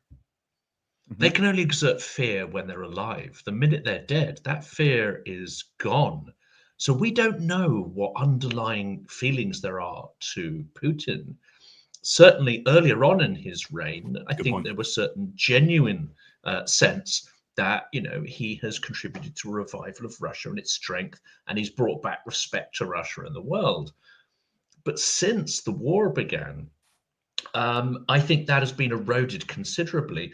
And if it was the case that, boom, something happens to him, and then people became aware of the extraordinary profligacy with their lives and wealth that he's exercised, I think whatever sympathy might be there would evaporate quickly. Not the whole population, there'd be a small core of them, but they'd be far too busy scrabbling to get, the next dictator set up. So I don't know. We're imposing our framework interpretation. Yeah, I don't know if it stands. I just don't know. Let me push back on one thing. Two different scenarios. One, he just dies in a freak plane crash that had nothing to do with anybody or anything. Nothing I think in that, to do with anybody. No, seriously, Budanov, not involved. No, seriously, in any way. I mean, it just is an accident. I think what you're saying is absolutely right in that circumstance. I don't know in the circumstance when it's done by this foreign country. Like, think about how, like, when Trump was almost assassinated, like everybody who was a good upstanding Democrat was like, we didn't want anything to happen to him because, like, as much as I hate the guy, the Democrats are saying, as much as I can't stand the guy, that's not how we want to do it. Now, the Russian mindset may be very different, and you would be the expert, not me, but that's how I'm processing this. So I could be wrong, and I'll defer to you, but I'm saying I think there's a difference in the scenario. But again, is my turn to answer yet from the other one? Please let me answer. Yes. Okay. First of all, there's the Mariupol chaplain brigade I'm talking about. And you guys just bear with me for a moment. Okay. Boom, boom, boom, boom. Hello. How about let me do this. All the units we help, and every one of them, I have lost personal friends. I have lost guys that have been erased. I have been under the fire of glide bombs. I have been hit, had drones slung at myself. I've been under a ballistic missile attack. Let me tell you what, I want him to be wasted off of this planet and vaporized. And I want to go there and plant a flag, and I want to say that is for Ukraine, and that is for Peter Michael Fouché, and that is for every little girl that was wiped off this planet from some school, women in maternity hospitals, people that you got me going now. Absolutely. had nothing to do with your evil intentions. You erase them from this planet. And then what you do is you will strike a building. And then when the rescue workers get there, you then want to go and double tap them and erase them off this planet. Goodbye, sir. Erase you from the planet, and we'll deal with what we have to deal with next. For the Bye. record, my scenario comes with the death penalty. Okay, well, that's better. I mean, I'm just adding that. I just want him to stand trial first before. From my Melt historical that perspective, dude. I'm kind of I'm with Greg, but for another reason. Obviously, recalling all the horrific trauma. I mean, just that little boy who crossed the border right in the first week, on his own, crying across the border. The family, the man whose entire family are raised. I mean, there's so many images that come to mind. There's the man whose son was killed at a bus stop, and it just yes, but historic example shows that yes, we had Nuremberg, and the Nazis were some of the key Nazis, the ones that weren't then employed in the space race. They did go on trial. No Russian has ever been put on trial, has never ever faced justice for all the crimes of the Soviet Union, all the crimes of Tsarism, all the crimes that followed, the crimes of Chechnya, the crimes of Georgia. No Russian has ever faced the music. So in that sense, I'm with Greg that Ukrainians have to make their justice.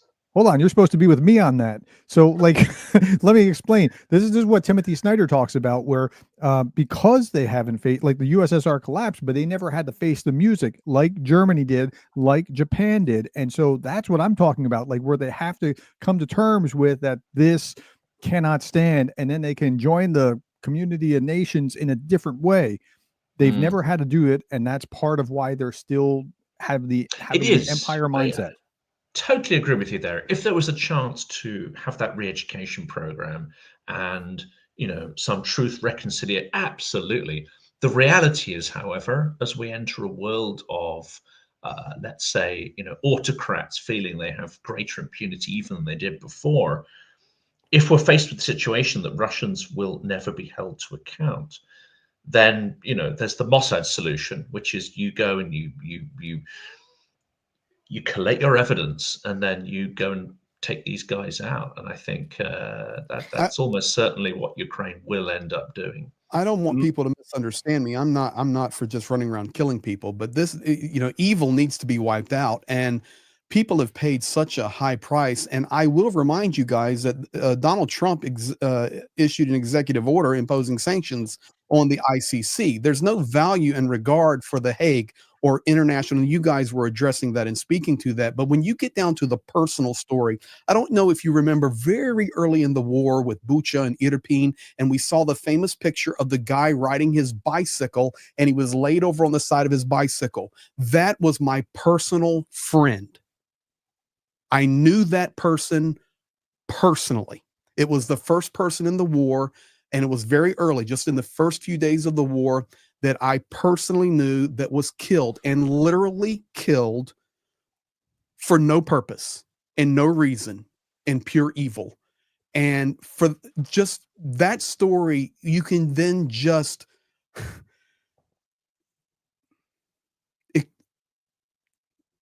I don't want to get the wrong word here. It's exponentially larger when you take it then rape, when you and the approval from the world for 3 years for allowing this to happen. No, I unfortunately, in this situation, for me, justice is the leader of that evil atrocity. I would be very happy if that person was wiped out. This is John, how do you answer?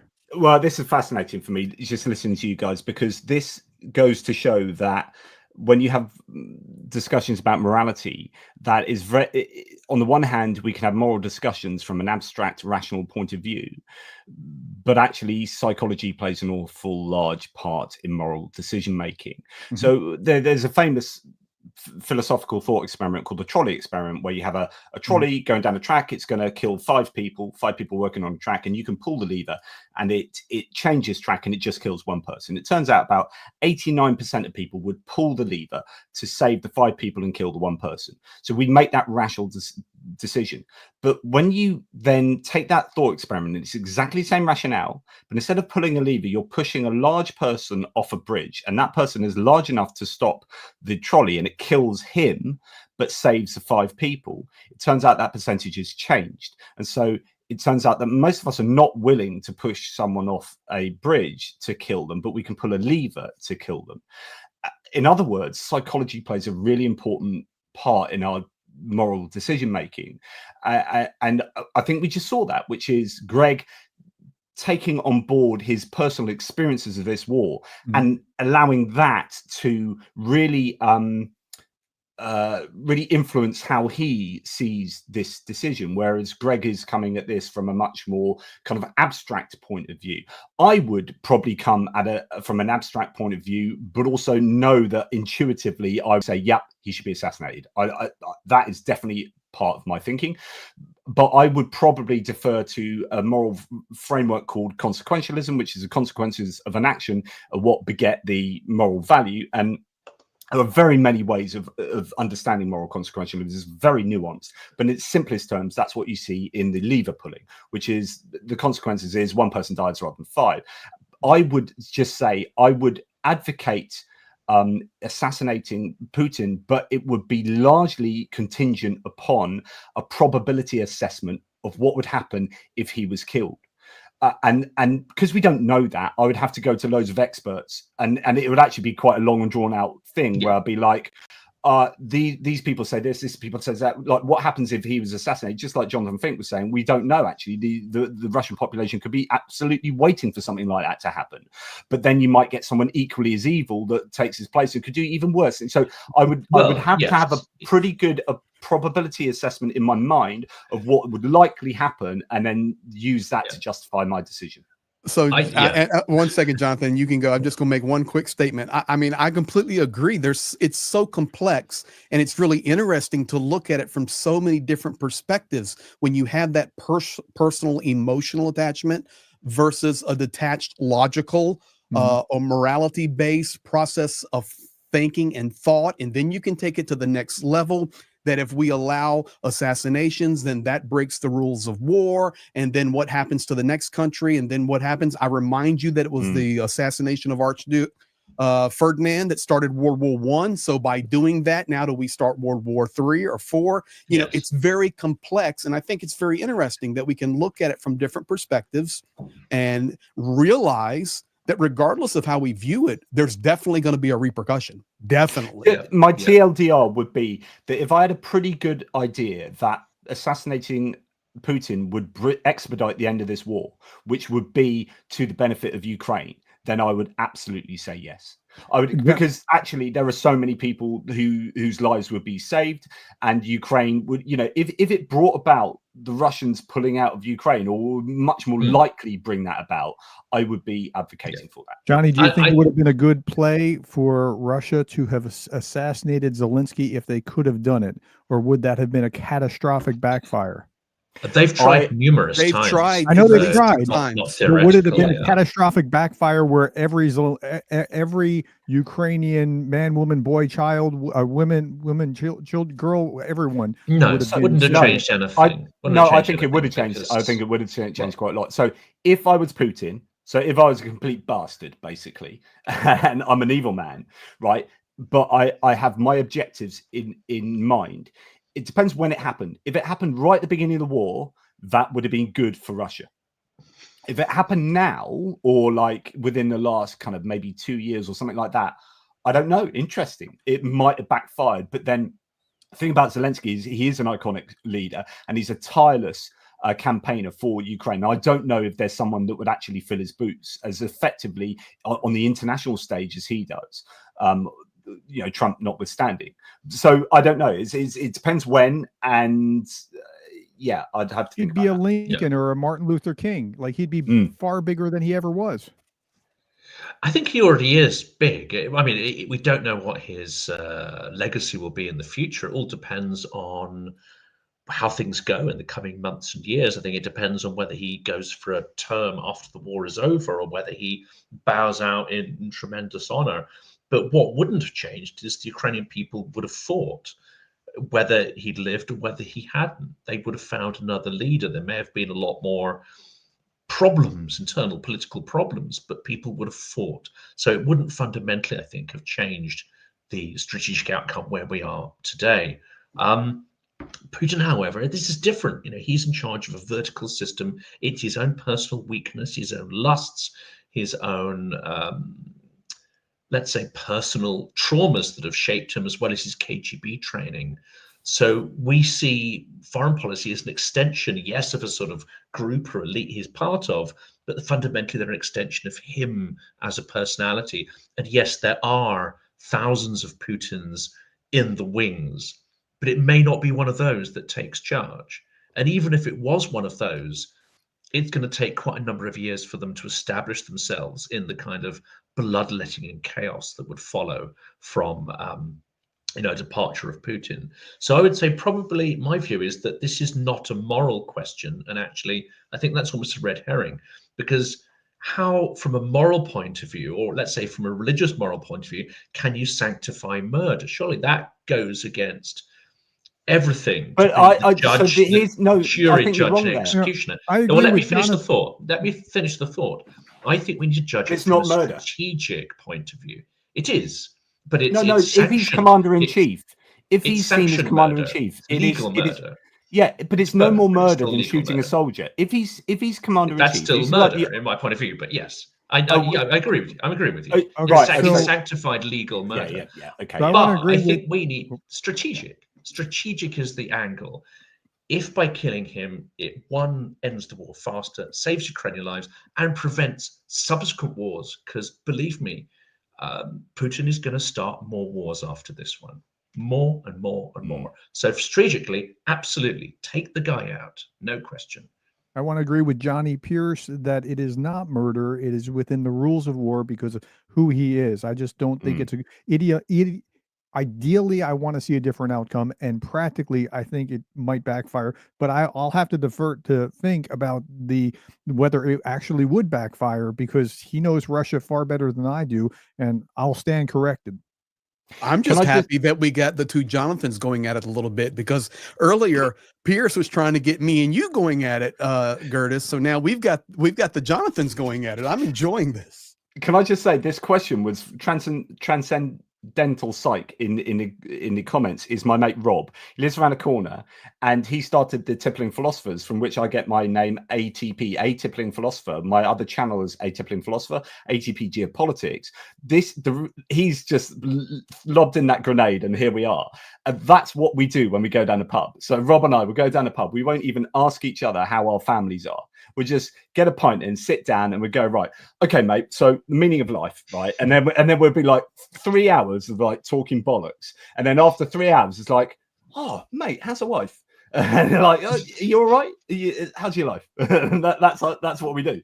I do think what we're validating, though, just by having this conversation, and it's been really refreshing, actually, and wonderful, because we look at it from so many different perspectives here, and we're still coming to show as an example, even though there's many things we all four maybe disagree on, how much we actually agree on when we can get down to brass tacks. And I'm just honored to be a part of this panel and have this discussion with you. But the reality is we're just in uncharted territory right now, because I am a proponent that this is not 1980.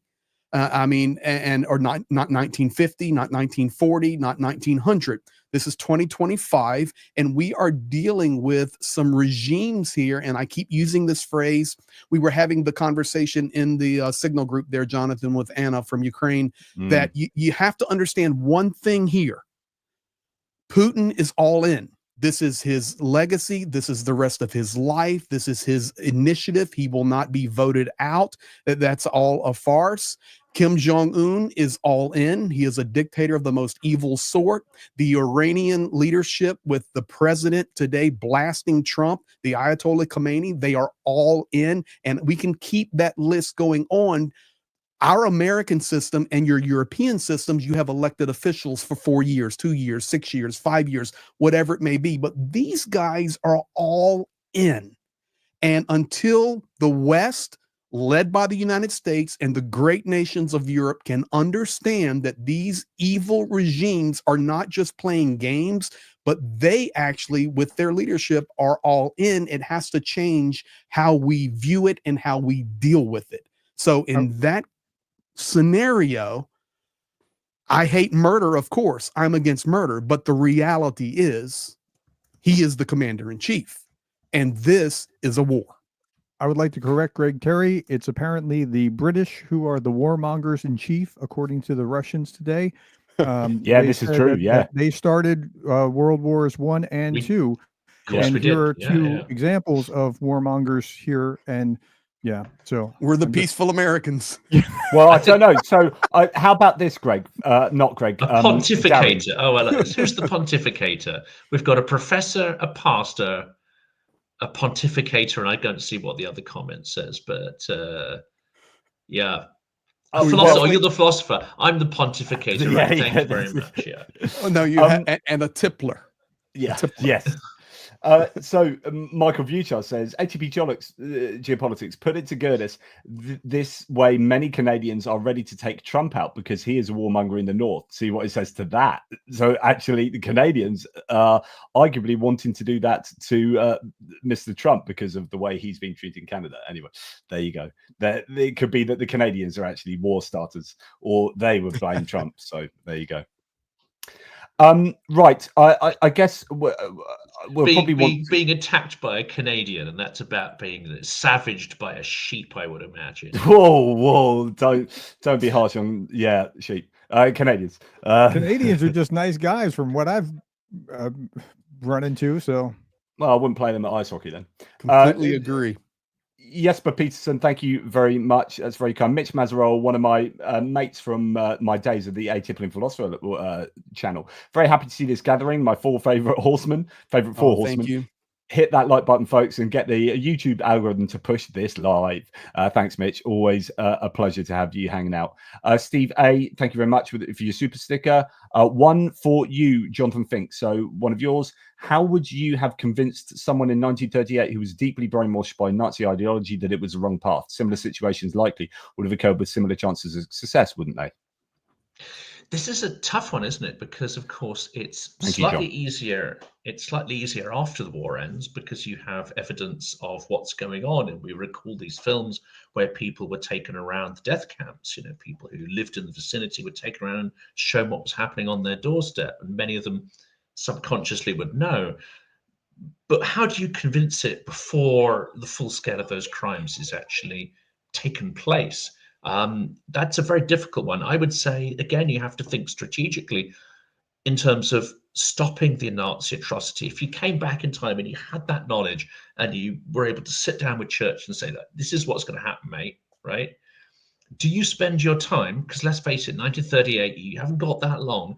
Do you spend your time trying to convince people of what's about to happen, or do you take strategic action to prevent it, not knowing what the alternative consequences will be in this parallel universe? And one of the things you would do is to say, okay, appeasement, clearly that doesn't work. So we stop the Germans at the point where they, retake, let's say, the Ruhr industrial area, or we literally nip it in the bud by stepping in militarily. History will then judge, let's say, that Britain is a massive warmonger. Oh, the Germans only wanted to reclaim their territory, whatever. But you step in and you prevent it. You don't know how history, the film is going to wind from that point on, because you still have Stalin. And let's not forget, World War II, okay, the British didn't start it, right? Let's just set the record straight. World War I and World War II, British, we didn't. That wasn't us, right? But Russia, yes, Russia played a role in the lead up to World War I, with the sort of alliances and partnerships and the kind of atmosphere was built at that time of that sort of imperial competition. World War II absolutely started by a combination of Germany and Russia in the Molotov-Ribbentrop Pact.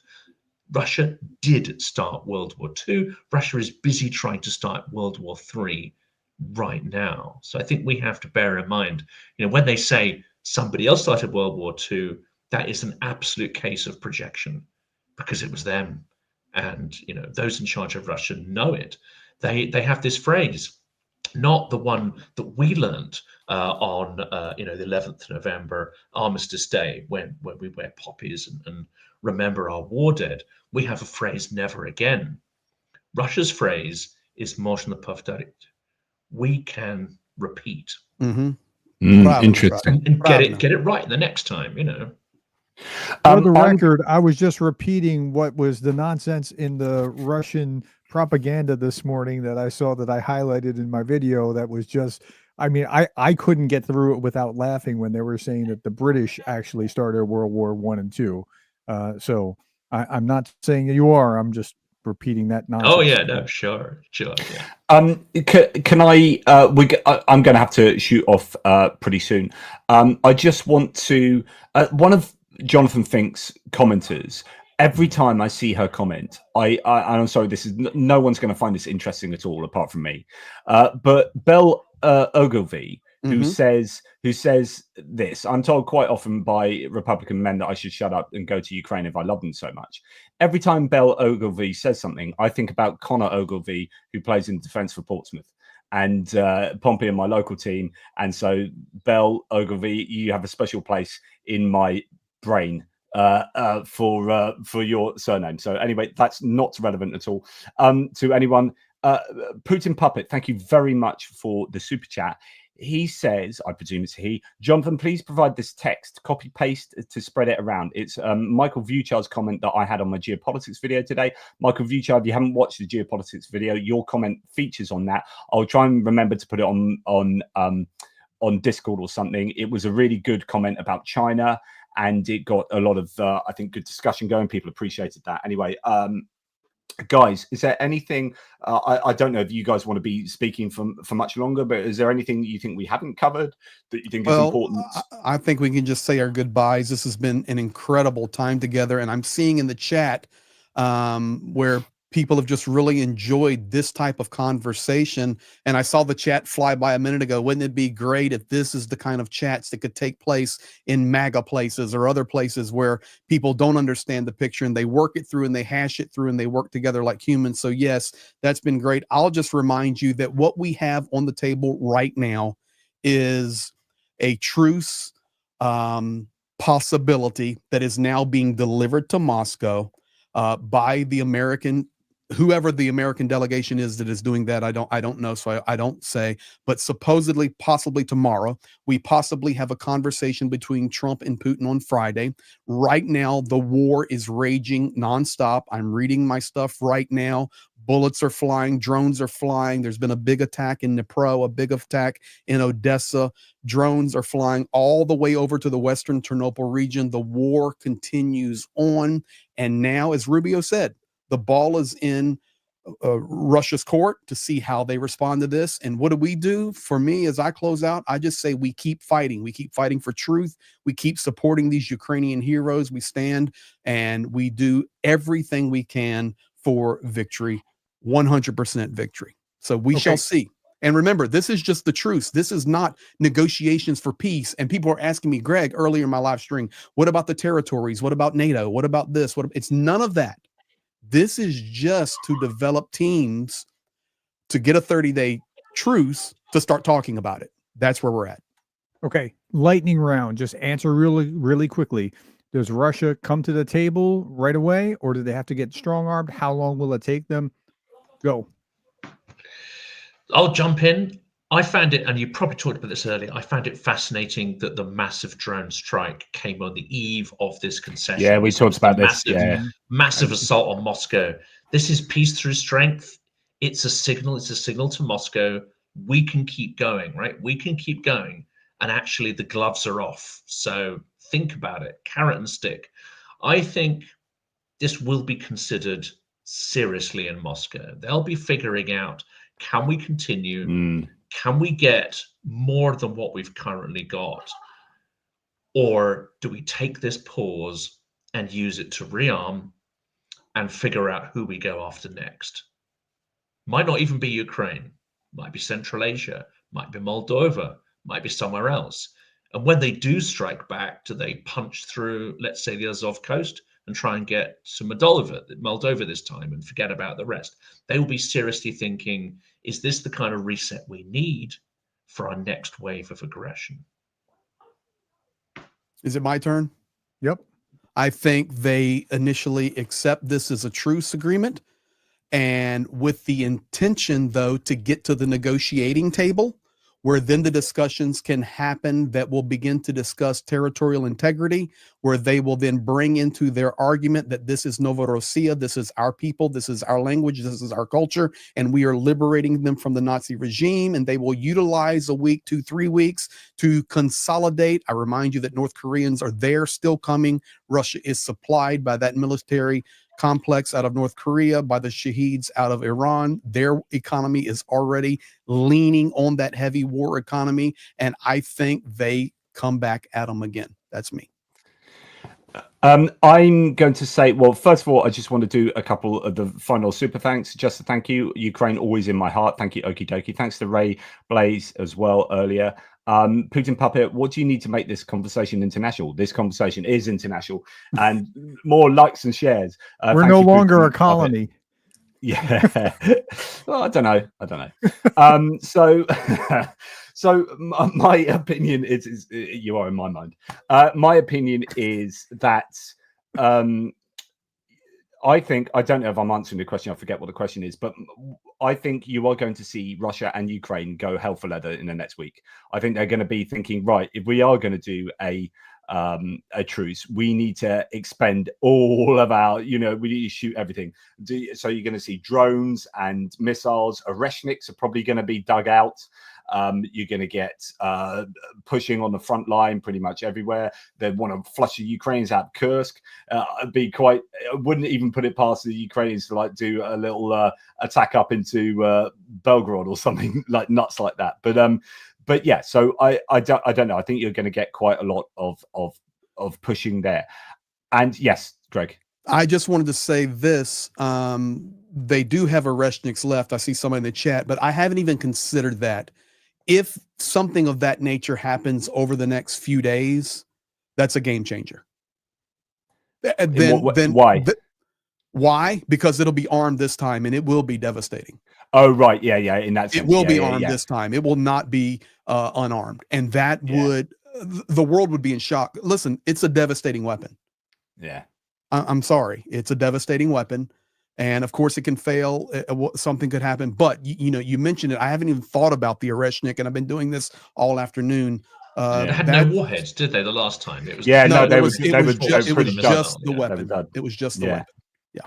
And I'm going to leave everyone with this, which is a pretty surprising thing, because Keir Starmer in the UK is seen as a bit of a lukewarm kind of guy. He's not the most charismatic. I see him as quite a solid chap. I think he's morally a decent human. If you track his life and career going through as a lawyer through to attorney general, it is about trying to do what is morally really the best thing he can, etc., etc. But he's not seen as super charismatic or whatever, right? The Daily Mail has done a survey of American voters, and Keir Starmer is the Republicans' favorite world leader. This is pretty incredible. So for all voters, it turns out that Justin Trudeau is, but when you adjust for just Republicans, obviously Justin Trudeau is going to go. What's interesting though, it's not just the fact that Keir Starmer is seen as by Republicans as the most favorable world leader, which is just quite incredible. But again, you've got, as you would expect, Kim Jong-un, Xi Jinping, and Putin down there. Putin -26. Yep. Interesting that Putin, although that's good, it's still not Kim Jong-un. So there's still 25 points difference there, which is fairly significant. That's your kind of the extreme that we've been talking about earlier, that is going to be very hard to shift. But anyway, I just thought that was kind of good for the British voters to think, our Prime Minister has done a few good things in the last couple of weeks, and he's up there and he's being appreciated. So I'm going to take that. Orange dumpster fire on there. I mean, it'd be interesting to compare.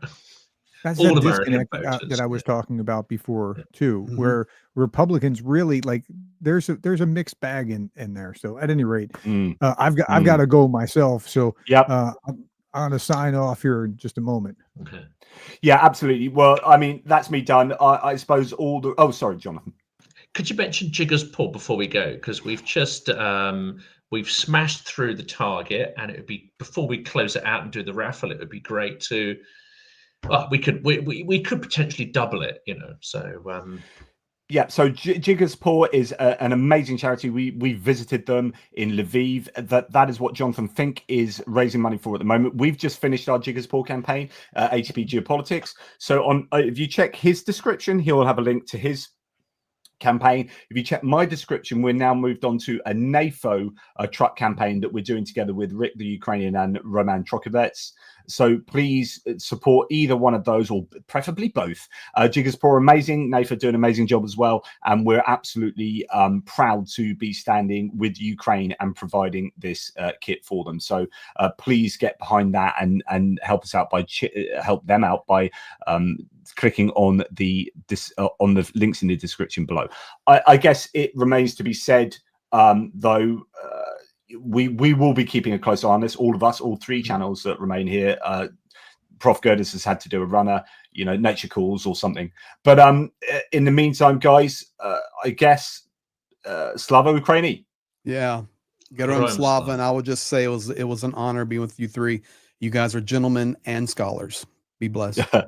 always a pleasure. Dear friend of ours, Greg, Thank as you. well. It's an absolute delight, and Darren as well. Yes, thank you. Guys. Yeah. I mean, I had to say, out of you two guys, Greg's certainly a friend.